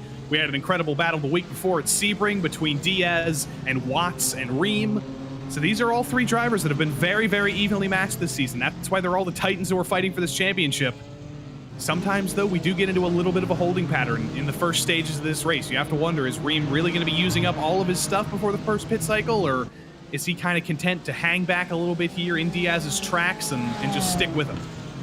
Yeah, and let's not forget here that certainly at this point we also have to talk about fuel saving. There are plenty of long straightaways here on this Nürburgring Grand Prix circuit. There are also plenty of high-speed corners where you can do just a little bit of that lift and coast coming down into the corners, and so that may be a strategy, and indeed that is a strategy that we've seen applied here from these drivers many a time. We take a look back at the replay here. Oh, and it looks like that was all set up by Lockwood, just getting it wrong coming out of the S, and he got it wrong.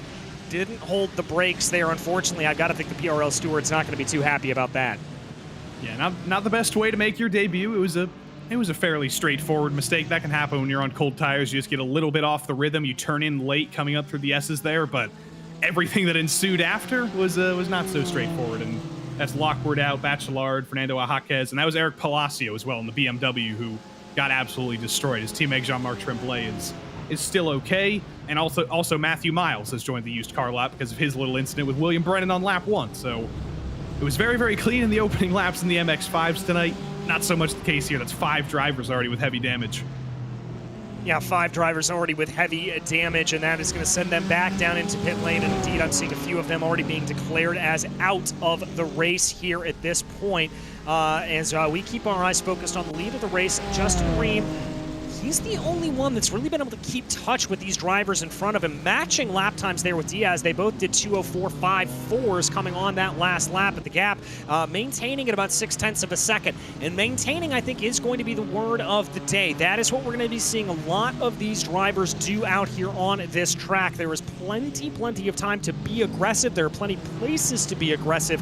But as you said earlier, you want to kind of save your stuff a little bit. You don't want to push too hard.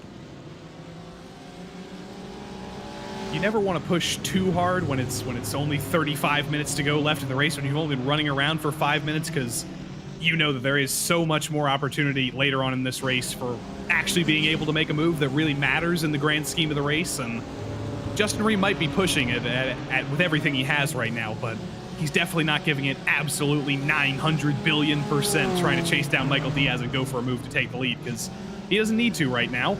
It looks like these guys further back, though, are going absolutely at it. William Brennan, who has a little bit of damage from lap 1, is struggling, and he's been taken to the cleaners by Brett Pancari there. Yeah, Pancari able to send that move there around the inside of the forward curve and get that done. I think that car for Brennan is certainly hurting here, as now he's going to have Darren Rutherford coming up behind him in that brown Mercedes as we take a look on board, or McLaren rather, as we take a look on board here with Brett Pancari as he works his way now down through the corners, trying to see what he is able to get and try to gap Brennan behind him. That gap already up to about 6.5 tenths of a second here for Brett Pancari, so certainly trying to keep his way ahead as he now works his way through. Credit to Brennan here. Look at this. He's been able to keep up behind. He is not letting Pancari slip off into the distance.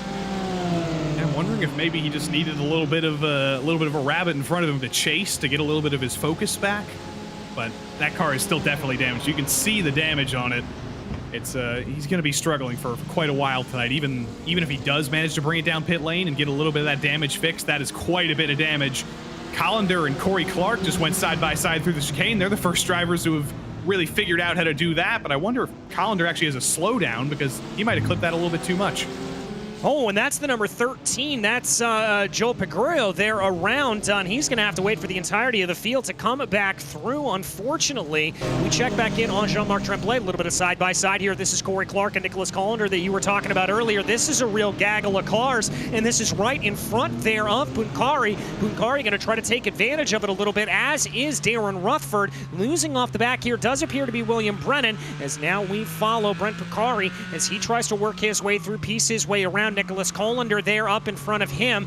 He's looking to the inside there. Not going to be able to get that done as they stay side by side, giving each other plenty of space there coming out of the Mercedes Arena section. And now it's going to be a power down into Valvoline, who is going to have this. Ooh, almost a little bit of contact there from the BMW, as that's going to be a switch back in there for Nicholas Collender, trying to be able to get the over-under. That's not going to play itself out. Pancari, though, trying to fight with Brennan there in the background, and Brennan's going to go wide.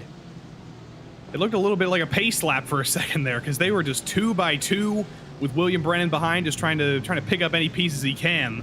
They've solved everything though, but that was crazy stuff coming down the hill there. Corey Clark seems to be the quickest of anybody in this train, so I'd expect him to drive forward, but Darren Rutherford is far lower than we normally expect to see him. He's usually fighting for the last couple of spots in the top 10, and he's ended up down in 15th here. I wonder if he was one of the drivers who went off in the Jose Lockwood calamity, and he's trying to recover. Yeah, I wonder as well. Rutherford is down 3 positions from his starting place here at this point. Not sure entirely what happened there to him, but he certainly looks like he has the pace to be able to claw his way back up forward here at this point. He's going to tuck down in the draft there of Nicholas Collender, probably getting a big heaping of the draft off that big boxy BMW. Back up the front of the field, though, here's Justin Ream, and here is Adam Brockway trying to go for a 2-for-1 down into the Hauk hook. He's going to get that done. A heads-up play from the Aston Martin driver. We looked away for like 2 minutes, and suddenly the entirety of this race up front just changed, because Adam Brockway looked like he was losing touch with Diaz and Ream for a minute. It looked like they were just going to run in formation a little bit, and suddenly Adam Brockway comes out of nowhere to go 2-for-1 into turn 1, and he's the leader now. You can never predict what's going to happen in these GT4 races. No, you certainly cannot. It is always a question. The question now is going to be, though, is if Michael Diaz is going to want to try to fight back here a little bit, coming down into the corners, coming down through Valvoline and Ford right now. Let's see what they are able to do. All drivers running it out wide there as the gaps about 0.8 of a second separating all 3 of these drivers here as they run down into the corner. Doesn't look like we're going to see any overtakes there at that point, as again we've mentioned, Dunlop not really one of those areas you can get that move done. It's much better to save your stuff and wait. Also lurking there in the background, Marvin Frias only 1.8 seconds behind. If this turns into an almighty scrap ahead, Frias is certainly going to be able to take advantage of it. This is exactly what Marvin wants to see after his scary escape on lap 1. He was probably thinking, you know, I might just have a quiet race to the end of the night here. Just 30 minutes of a nice Nürburgring GP track day, but no, he's definitely going to have a shot at all 3 of these guys if they continue to fight. I don't know if they will continue to fight, though, because now that Michael Diaz has lost the lead, he knows he probably has more pace overall, more raw pace than Adam Brockway, so he might just be able to hang back here on these long straights, save a little bit of fuel, and as always, think about jumping him in the pits instead. Well, that is the strategy that we've seen him employ so many times, and indeed we've seen drivers employ across this series, really. It has been the fuel-saving game if you can make that to work, but as Diaz exits out of the final corner, he pokes his nose about halfway to the inside there, trying to see if there's just a little bit of a space. He's going to close that gap under about a tenth of a second. Is he going to move into the braking zone here? Takes a little bit of a half-hearted look, decides not to go for it, and they're going to stay in line coming down into turn 1. That was discretion getting the better part of valor for Michael Diaz. He definitely could have gone for the move. I think if it was about 28 minutes from now, he definitely would have gone for it, but he's thinking about his own survival here. He's thinking about the championship. He knows that a half-hearted lunge into turn 1 with Adam Brockway could very easily end in disaster, and then his championship rival Justin Ream is right behind to pick up the pieces. So very smart driving from all 3 of these drivers. No real surprise there, but these are the 3 drivers who are fighting each other for the championship, so they're definitely all thinking about not losing 10 positions to each other by spinning and doing something stupid. Yeah, exactly. That is one of the big things that does come into play here is that championship conversation that we talked about. It's going to be absolutely paramount for these drivers not to throw anything away, not to get themselves into any sort of trouble here at this point. We watch right now as they work their way down through Dunlop. It does look like Diaz has been able to close in a little bit closer behind. Ream trying to see what he has got here at this point. Waiting to see. Diaz, though, looks like to be the one in the catbird seat here at this point. Is he going to be able to get a move going? Let's wait. Let's try to see what he is able to do as they now work their way up through the corner. Diaz really looks like he is threatening here. He's definitely threatening. That BMW always looks threatening, no matter what it's doing, but Diaz is certainly quicker than Brockway right now on pace, so I'm still thinking back to when Brockway was actually able to take the lead. I wonder if that only happened because Diaz made a mistake in the lead of the race and checked everybody up. We didn't actually see how that lead changed, but it certainly seems like Michael Diaz still has the advantage. Even when he is running in second, he's definitely quicker than Brockway.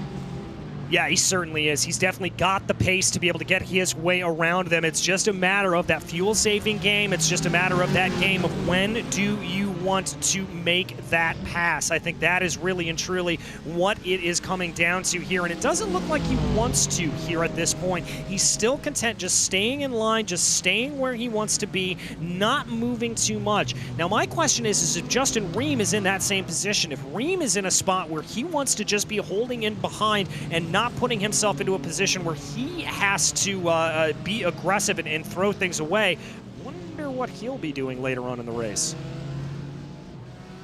I think he's hoping that it comes down to a Sebring scenario from a couple of weeks ago. He's hoping that it becomes a 3-way fight. They all end up shuffling around, and the 2 leaders maybe have a little bit too much of an argument. They shove each other around a little bit too much, and Ream is able to pick up the pieces, but he definitely needs to pick up the pieces because he's actually behind Francis Castillo-Romero in the championship. The championship order currently goes Diaz, Brockway, Castillo, and then Ream. So Justin has the most work to do. He's had some bad luck this season. He wasn't actually here last week to score any points, so he's used up his drop week, and he definitely needs to beat Brockway and Ream, or Brockway and Diaz rather, if he wants to stay in the championship conversation. Yeah, he certainly does, and he does not want to put himself into a position where he is going to be out of that championship, certainly coming in with championship aspirations from the very, very beginning of this season. That is what we heard from him. They do have a little bit of lap traffic right up ahead that they're going to have to deal with. That looks to be Matthew Miles, about 1.9 seconds up the road. Thankfully here for this running, there are plenty of areas that Miles will be able to get out of the way, kind of move off to the side if he so chooses, and that's exactly what Matthew Miles does there in that position. Yeah, the old monkey butt rides car, not quite as competitive as we normally expected to see, but that's what happens when you get a face full of BMW on lap 1, though. Glad to see him still out there. We saw him in the chat a little bit earlier tonight. We know he's got the whole monkey butt rides family out there cheering him on every single time, and like I always say, you get points for every position in the PRL. There's entirely a possibility that a bunch of other drivers in front of him could end up even more laps down than him, and there's extra points on the table for sticking it out. Yeah, there certainly are extra points on the table as we continue to watch Brockway, Diaz, and Ream working their way down through the corners right now, coming down into turn 1. Multiple lines that you can really take down through that corner. It is really pretty remarkable on just how many lines are possible. We said Marvin Frias had a chance to maybe be able to close in. It looks like Marvin is losing some time here at this point. He is falling back to the tune here of about 2 seconds as they run. So it looks like that McLaren just not really having the oomph where he needs it to be able to keep this gap nice and close. And they haven't been really fighting at all, which I think is what Frias really needed. If Brockway and Diaz were going side by side and banging doors and really fighting for this lead, that's what Frias would really take advantage of, and that could still happen if these three are still as close as they are after the pit cycle in a couple of minutes' time, and they actually start fighting for this win. You can't count out Frias for maybe even a podium or maybe even the win if everybody comes to blows, but he's just got to hang back for a couple more laps and probably have a little bit more of a peaceful time, because Francis Castillo-Romero is a little bit further back from him as well. He shouldn't really have any challenge from him either. Yeah, Francis Castillo-Romero sits about 2.6 seconds behind, and that battle doesn't exactly look like it is percolating here at this point. As Diaz continues to try to close in a little bit, continues to try to work his way forward. Again, we're crossing over here close to the halfway point, Joey. We normally see pit stops firing off at about this point or until about 12 minutes left to go in the race. But that is not the only battle that we have going on right now. This is the battle for P6, Jean-Marc Tremblay and Dean Giroux, a battle of the BMWs here farther back in the field. And Jean-Marc Tremblay, the only SRT eSport driver left in the field, so he's holding up the fort there, and Dean Giroux as well, just all on his lonesome in that blue BMW. Not actually a teammate to William Brennan, even though those cars do look very, very familiar. Dean Giroux, I believe, is just an independent driver. Has nothing to do with Hardpoint by Delta Sport, just a very similar livery there. And he's putting on quite a fight with Jean-Marc Tremblay. These are the two, I think the only two surviving BMWs, other than the Precision Racing Esports BMWs. All the other ones have been wiped out, so they're going to put on a show all on their lonesome here. Giroux's going to be a little bit too far back to go for the move into turn one, though. Yeah, he's going to be a little bit too far back here at this point. Going to look maybe around the outside there, coming down into turn one. Doesn't look like that'll play itself out, and he's going to have to stay in line. Sometimes you can see a little bit of a fight back here coming down through turn two, but I don't think that's going to happen there at that run, and indeed, this is just going to stay in line. And I've got a sneaking suspicion, Joey, this is what we're going to see for the majority of this race until we get to the pit stops. It's going to be a lot of this hurry up and wait. It's going to be just trying to keep close, see what you're able to do. Oh, as I say that, though, a very close run up at the front of the field. Brockway maybe thinking about a move here down into Dunlop. This is set up. Diaz taking this move. Brockway didn't get the best run there out of Ford, and now they're going to be side by side as they bring their way out of the corner right now. I think Brockway may be able to hold this, but Diaz getting his elbows out there, trying to force Brockway off the track as they work their way through the Schumacher S. Whoa. And that's Brockway off into the kitty litter, and he's going to lose 2 positions. Gonna have to look at another angle of that to see if that was Diaz forcing Brockway off or Brockway turned in a little bit too much, but it's always difficult to go side by side through the S's. I mentioned how Diaz might be in a little bit of a holding pattern, but when the door opens, when Adam Brockway makes a mistake like he did before the Dunlop curve, you have to go for that. You can't just hang in behind, so that's gonna slow you down even more. Well, let's see what happened between Brockway and Diaz coming up the hill here. That's on Diaz. I think he clipped the curb, went a little bit wide. Knocked Brockway off the road. Luckily, Adam was able to recover. He's still in the train, but Adam's not going to be too happy about that. No, I certainly don't think he will be whatsoever. That was a little bit of a careless move, I would have to say, from Michael Diaz, but the battle still rages on here at this point. Marvin Frias being able to close back in a little bit as a result of that battle as well. The gap's now down to about 1.2 seconds as they run, and they continue to try to fight and scrap here to see what can be happening. Coming down into the corner. I'm now going to be interested to see if Brockway is going to be in a position where he really wants to try to push ahead and maybe get himself ahead. I do hear over the radio Brent Kari, I believe he is going to be coming down into pit lane, so we may have the first of our takers down into the pits. Yes, indeed, there comes Pukari into pit lane. Yeah, Brett was kind of in a very, very hungry pack there, so this is an understandable move. He can get out of the traffic here. There's nobody behind him who will get stuck behind. He'll just have his own completely clean track, and he can have a nice Brett Pancari track day and hopefully jump all those drivers ahead of him who are all fighting over 13th and 14th and 15th and 16th as well. So Brett Pancari halfway in the race, first driver to kick off the pit strategy. Yeah, kicking off the pit strategy there as we focus back in on the 912 of Justin Ream, currently running in second place, about 0.4 of a second off of Michael Diaz in front of him. Looking at the lap times here, they're all relatively evenly matched, pretty much within 1/10 of a second. Brockway's are obviously a little bit set off because of that last run. I do have to say the fastest laps of the race, Diaz and Ream, are tied down to the 100th of a second, so you know that the two of them have plenty of time to be able to gain. It'll be interesting to see if they're able to turn on the wicks now, though, as we have officially crossed over the halfway point here in this race. 19 minutes and 36 seconds remaining on the clock, and this does mean that that pit stop window is officially open. Again, we do anticipate it running until about 12 minutes left to go. That's normally when we see it come in, but we'll have to see what it's able to do. Unfortunately, not a lot of movement down through the rest of the field. There were a couple of close battles, but they're fizzling here a little bit. Let's keep our eyes as these drivers work their way through the corner. I do want to give a little bit of shout out here to Liam Park in the number 214 Mercedes, as Liam has currently is your biggest mover of the race, up 11 positions. Liam stayed out of trouble. We had all those in top 10s. I only see the top 5s, but I am going to look. And round 7, I think, was his best result, and he finished 14th. So I think his best result of the season is 14th. So he's basically automatically going to beat that. Yeah, so that'll be a good run for him if he's able to hold on to it. Couple more takers down into pit lane. Corey Clark and William Brennan both look like they are coming in. Brennan maybe have to get a little bit of repairs done on the front of that car, as we have been documenting some of the problems there for him. Diaz continuing to lead over Ream. It does look like they're dropping Adam Brockway a little bit at this point. The gap coming down to about a second there for them. So Brockway in danger of losing that ever valuable slipstream around here as they continue to run. They're going to have to be careful about that. If I was Adam Brockway, I would certainly start to hustle that car a little bit. I do not want to see myself removed from this conversation. I'm sure Brockway was thinking on the last lap, should I come in here, maybe go for an early stop, go for, something of an alternate strategy, but he didn't, and I can't blame him, because if he did that, he would have come out, I think, directly behind Darren Rutherford in a little bit of traffic. He's recovering, though. He's within a second. I don't think he's going to lose the draft. He should have enough pace here, but you never like to see that one in between you and the driver ahead. You always want to be in a couple tenths behind, because he is quite a bit further back, but it looks like he's been able to recover.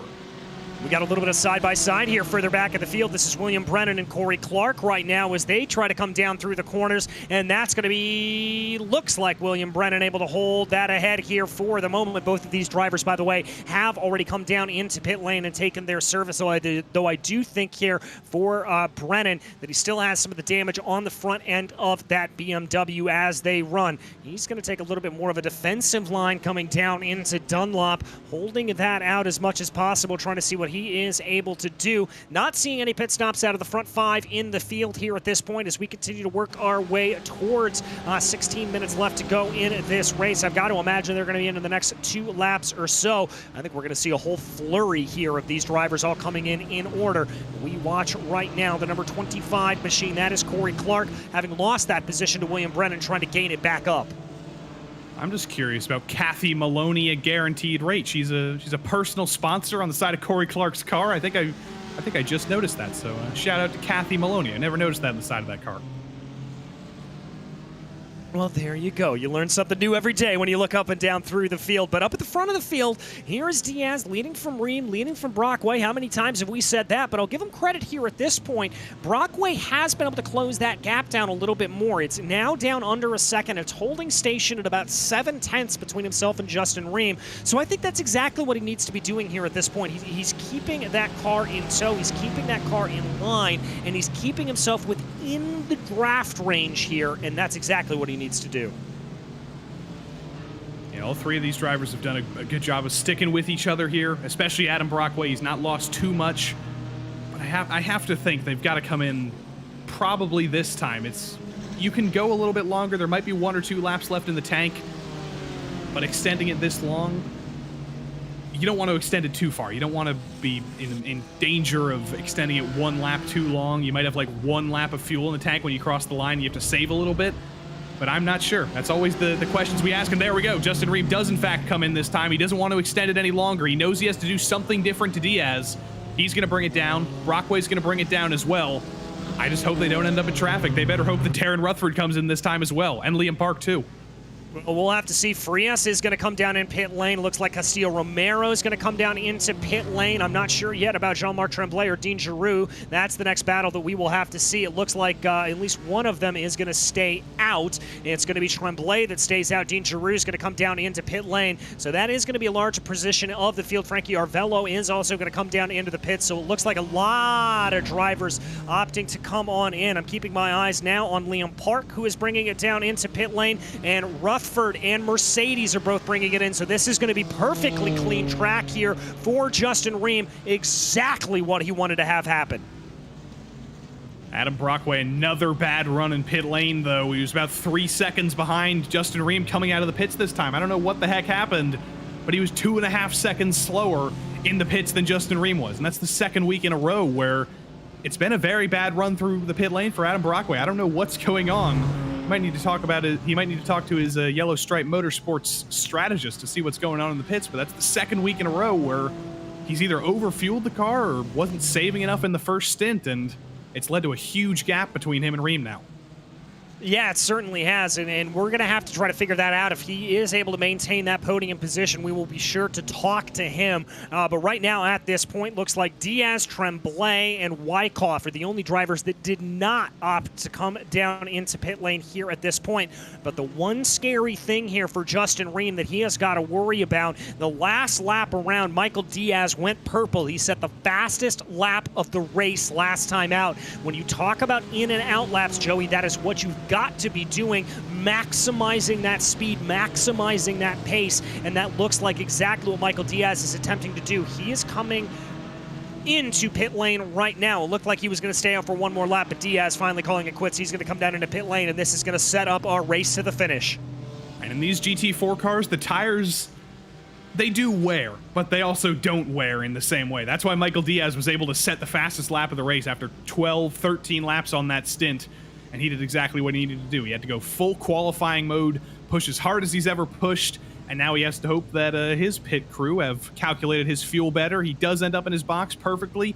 It was 13.7 seconds in the box for Justin Ream on the previous lap. There was almost a non-existent gap between them. You can see Justin Ream on the right of your screen coming out there. For Michael Diaz, it's going to be 13.5 in the box, almost dead even, and there goes Justin Ream. I think he's going to get him. Think he's barely going to be able to pip ahead, but is Ream going to be able to carry a little bit more speed down into the braking zone? They're going to be side by side. Ream sweeps around the outside. Is he able to keep it together? Yes, he is, but it's still going to be a fight back here from Michael Diaz as they come down through the corner. Ream's got the edge ahead and muscles his way out forward. Justin Ream able to make it work. Diaz still trying to fight back around the outside, but I think that move is done for Justin Ream. Fantastic work there by the Geodesic Racing driver.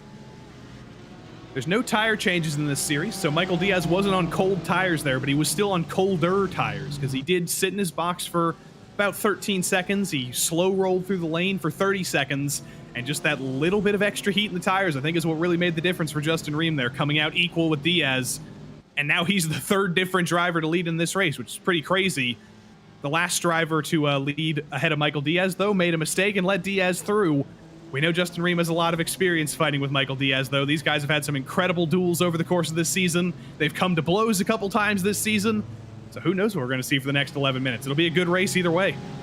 Yeah, it'll be a fantastic race either way. And by the way, we talked about Brockway's a little bit slower pit stop there of 16.4 seconds. He has now dropped back to the tune of about 3 seconds off of this leading pair. So he is effectively out of this race. And that is not going to be the best running there for him.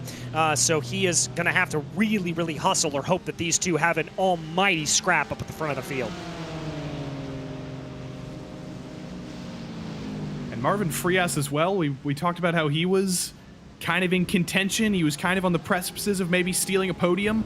I don't know where all his time has gone. He was about 2.5 seconds back, I think, when everybody came down pit lane, and he lost about 8 seconds over the course of that pit cycle, and he's even more lonely now. He might have Francis Castillo for company a little bit later, but yeah, a huge gulf that's emerged between third and fourth. Yeah, and I'm going to take a look here on the last lap as they come across the line. We're not really going to get too much of an indication there because of the pit stops there, but it does look like the Diaz was able to pull away a little bit from Brockway there, so I think that gap could be expanding here in the final 10 minutes of this race. As we continue to watch right now, these drivers just putting the pressure here. Now, we saw Ream be able to apply the pressure quite consistently and quite well over the course of the first, really 30 minutes of this race. Now, as we close into the final 10, the roles are switched. Is Diaz going to be able to do that? And what is going to happen when we come down into the final 5 minutes? Will this come to blows? Will we see an all-out scrap, or does Ream have just what he needs to be able to stay ahead? Well, if I was Justin, I'd be worried if I'm side by side with Michael coming up into the S's of turn 10 and 11, because we saw how that ended with Adam Brockway the last time around. But other than that, I think these two have learned to trust each other. They got really mad at each other at Road Atlanta. They ran into each other a couple of times. There were like 3 or 4 reports, I think, for every single bit of contact they made with each other. But they had a great battle a couple of weeks ago. They're probably going to have a good battle again tonight. You don't hold grudges for too long in the PRL. No, you certainly don't. It's a good, respectful series, and most drivers are able to settle their differences pretty easily, as now we see Ream just continuing to follow on that line. The gap ebbing and flowing here a little bit. Call it a couple of tenths of a second here, a couple tenths of a second there. It does look like over the course of this lap, Diaz has been able to close in just a little bit, maybe a tenth of a second over the course of the first 3 sectors of this circuit. And that's exactly what he needs here at this point. He just needs to be able to close down inches and get himself with, I would say, within about 3/10 of a second coming down through the Coca-Cola curve on the last couple of laps. That's the position he needs to be in. Now, lap times here are about 2 minutes and 4 seconds, and so I think that means as they cross over the line, we're going to be looking at here about 3 or 4 to go. When we check farther back in the field, as Liam Park, who we pointed out a little bit earlier as one of the biggest movers of the race, he now finds himself in a battle with William Brennan. William Brennan it's like he's driving a completely different car. He didn't even sit in the pits for an especially long amount of time to get any damage fixed, but he has been on a charge back forward through the field. He's going to get to the inside of Liam Park. Didn't even have to put a bumper to him in turn number 12 there. They're still going to be side by side. I think Park has a little bit more straight line speed by virtue of not having a very, very damaged car, but Brennan's definitely the quicker of the two. He's going to have to lose this one, I think, though, for the moment, because Park has had some great recovery there through the chicane, and I think I also saw Brian Hoskins going around in the background. It's still all kicking off for these spots in the low dozens. Yeah, it certainly is, and that's Brett Punkari there that's closing in on the battle in the white liveried machine that you see behind him. Thought about a poke of a nose to the inside, but he's going to keep in line there for a moment. Now he's going to poke into the inside. Punkari going to be looking for the move on Brennan coming down into the first corner. He's going to have to be later on the binders to get this to work. You can make momentum work there around the outside. Punkari takes that narrow line, feeds the car out, and gets it ahead of William Brennan. That is moved done and dusted there for Brett Punkari. Good heads-up play from the Porsche driver. So I think where most of Brennan's problems arise on the straights with that damage. He's so much quicker than Punkari and than Clark in the middle sectors of this track. When you're constantly turning, when we've got these high-speed corners, William Brennan's clearly stronger than these two. Unfortunately, though, that's the trade-off you make when you have damage. You just got to suffer on those straights and hope that you can make up enough in these middle sectors of the track to make those straights null and void. But you've actually got to make the moves in the corners first. Yeah, exactly. You've got to be able to make those moves in the corners, and it looks like they're exactly, as you said, Joey, that straight line speed really coming back to bear. It's coming down to slow down Brennan a little bit. He's able to be better on the binders coming down into the Dunlop curve, but still not exactly the run that he would necessarily like to have. My question here is if Punkari is going to be able to put up a little bit of a threat here, maybe to Liam Park. Park still remains, by the way, your biggest mover of the race, up 10 positions, so he is sitting pretty here at this point.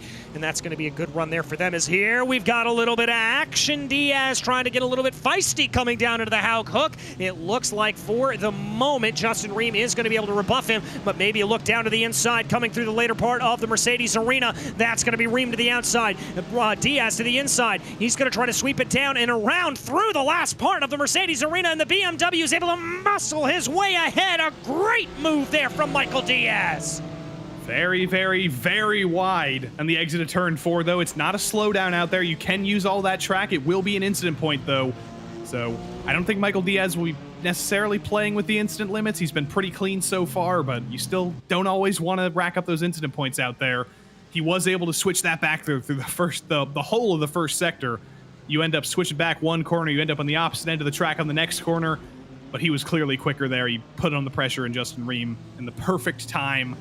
And yeah, he's ahead of Justin Ream now, and Ream's probably going to struggle to bring this gap back down. Diaz has always seemed like the quicker of the two, but Justin Ream has always found ways to prove me wrong, and he's finding ways to prove me wrong coming up the hill here. I certainly thought about it there coming down into the Michelin curve, but didn't necessarily want to fully commit there. As they now work their way down through Warsteiner, both drivers there kicking up a little bit of dirt on the exit of the corner, trying to be able to keep as much going as they can. I've got to think here, if I'm Justin Ream, I'm maybe thinking about a move down into the chicane. He's certainly thinking about it. He's certainly going for it. He's certainly going to try it. He's going to go around the outside. No, he's going to slow himself down there a little bit, maybe try to just exit off at the corner there a little bit better, line himself up here for Coca-Cola. I think that was a little bit more of a move to see if he could get Diaz offline than anything else. They are going to come to the line here by my calculations with 2 laps to go. 2 laps to go here for these drivers as they cross over the line. You can see Adam Brockway in the background there. He is not a part of this conversation as Diaz is able to pull out a little bit of straight line speed there coming down the main straightaway. It's now there going to be the question, can Ream be able to get anything to fight back as they work their way through the Haug hook? It doesn't look like it. He's not going to be able to return the favor to Michael Diaz.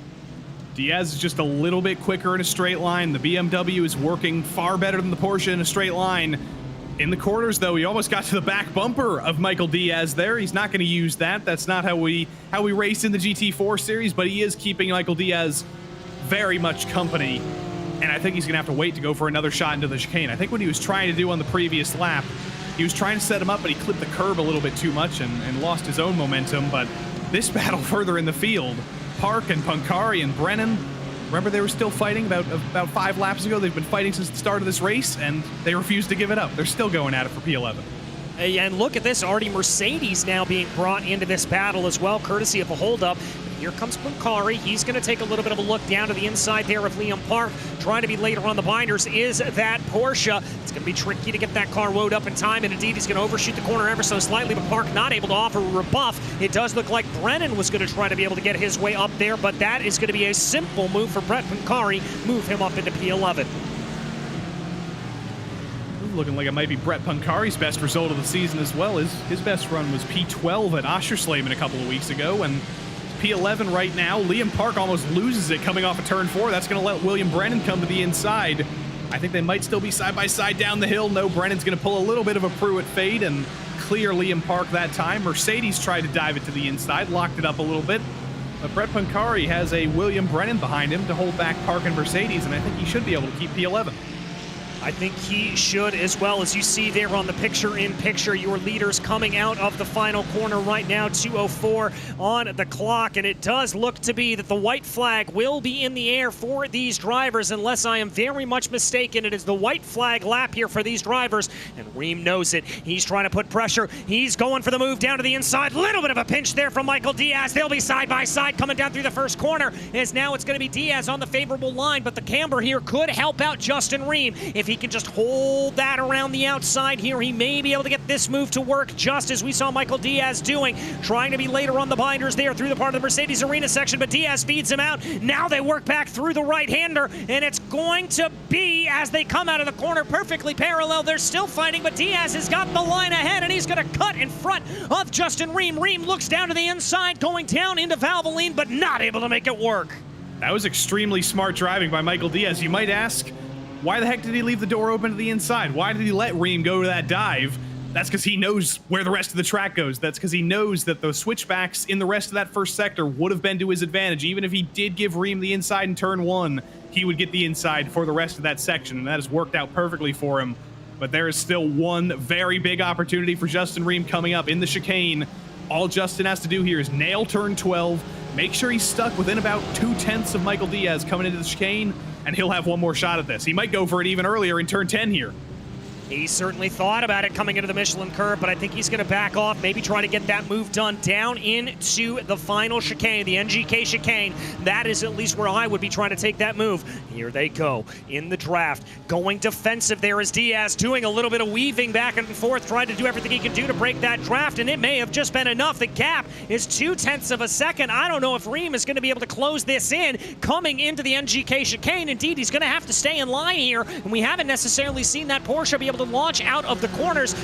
6 seconds left on the clock, 5. There is the checkered flag confirmation. They will be racing to the line here as they come. Barney the flagman waving the checkered flag, and that's going to be victory for Michael Diaz. Reem needed that one corner at turn 12 to just be that little bit better, and it wasn't quite good enough. He's still going to finish second, though, but that's going to continue to extend this championship gap. There's only 2 races to go. The championship leader, Michael Diaz, has just won. He's going to extend the gap to Adam Brockway, I think, to a full 10 points. He's got to start feeling pretty good here, but he's got 2 more weeks to keep this up.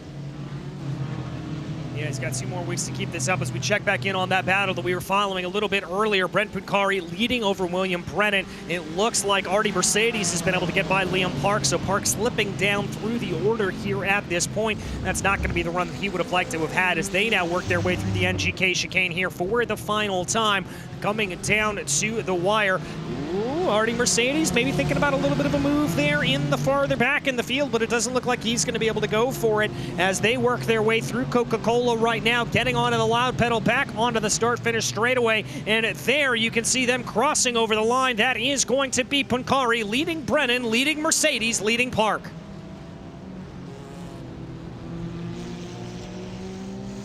As we focus in here a little bit farther back in the field, this is Matthew Wyckoff leading Brian Hoskins as they cross over the line.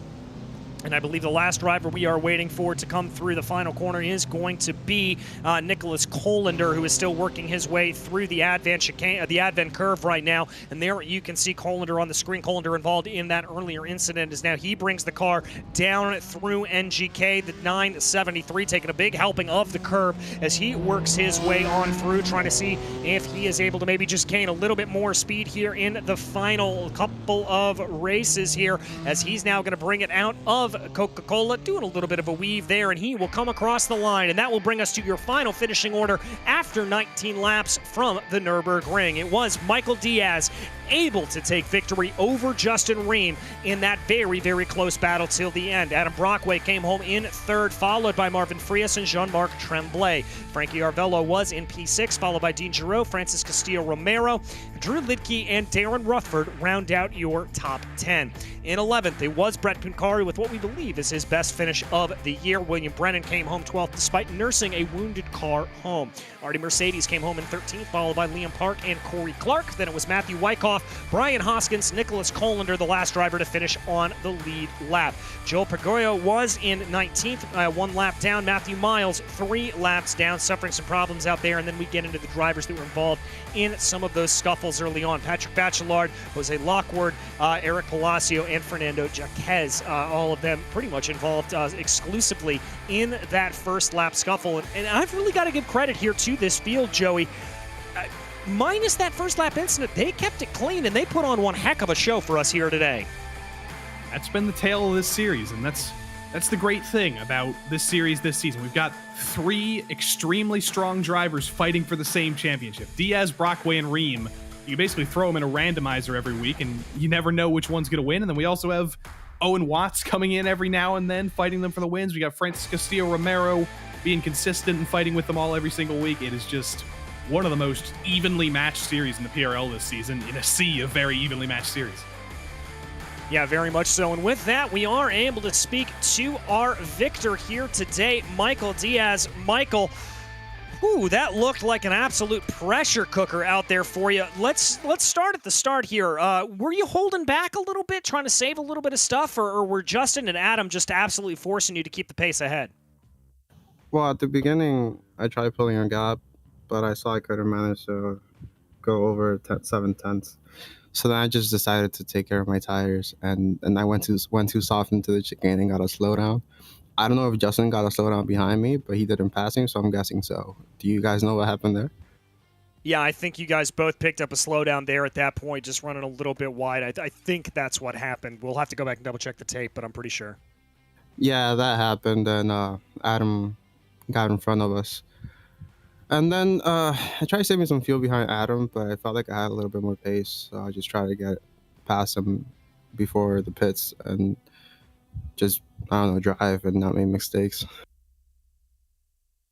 Well, you didn't make any mistakes. Talk to me about the move coming down into turn 1 after the pit stop cycle. You kind of had to throw it all on the line there, and you certainly did it, and you pulled it off. That was some spectacular stuff. You mean coming out the pits? Yeah. Yeah, I actually ran out of fuel in the lane because I got greedy with the laps, and then I ended up then I ended up overfueling anyways. So yeah, Justin got me on the exit there. I tried to squeeze him a little bit, but you can only take him so far. So, but yeah, he got past. So props to him on that move. Well, props indeed. I do want to ask you, looking ahead here a little bit, we head to, well, a wildly different track next time in the form of Mid-Ohio. Do you like the track? How do you think it's going to go for you in the BMW out here? Yeah, I actually enjoy that track. I think it's underrated, to be honest. I don't know how the Beamer will go there. There seems to be a lot of tight corners, and you know the Beamer. So I guess the podium, maybe I think Justin will win that, to be honest. So yeah, I'll just try to get points, not die. Championship is almost over, so yeah, just keep it on track. Well, I wish you all the luck in the world there and for the rest of the championship. But as for today, another victory on the season. Who do you want to thank? As always, my teammates, my boys, and shout out to Jerome. He's just feeling kind of sick, so yeah, I hope he gets well soon and he could be there next week. And yeah, to you guys as always for the broadcast. Thanks. Well, we are more than happy to provide it. Michael, congratulations once again. Thanks, guys. Have a good night. All right, that was your victor, Michael Diaz. And Joey, looks like you've been able to catch up with 11th place driver Brent Puncari, who we believe had his best finish of the season. We do believe, but I guess I'll ask you that question first, Brett. I think P11's your best result of the season. Do you know if it is? It is my best result this season. Let's go. It could have been better had I not fallen backwards on the start again like it's Sebring. Because I had to avoid the BMW. I think it was Brintley and Brennan who spun in that first corner, or second corner, I should say, and I had to fall back, and I fell right back in the field again. Then I guess all the melee happened at the front, and then the undercut again worked for me as I hit it a little earlier than I even wanted to, but it actually got me ahead into 11th place. Maybe I could have got a top 10 had I had a better start, but at least I'll take that. That's for sure.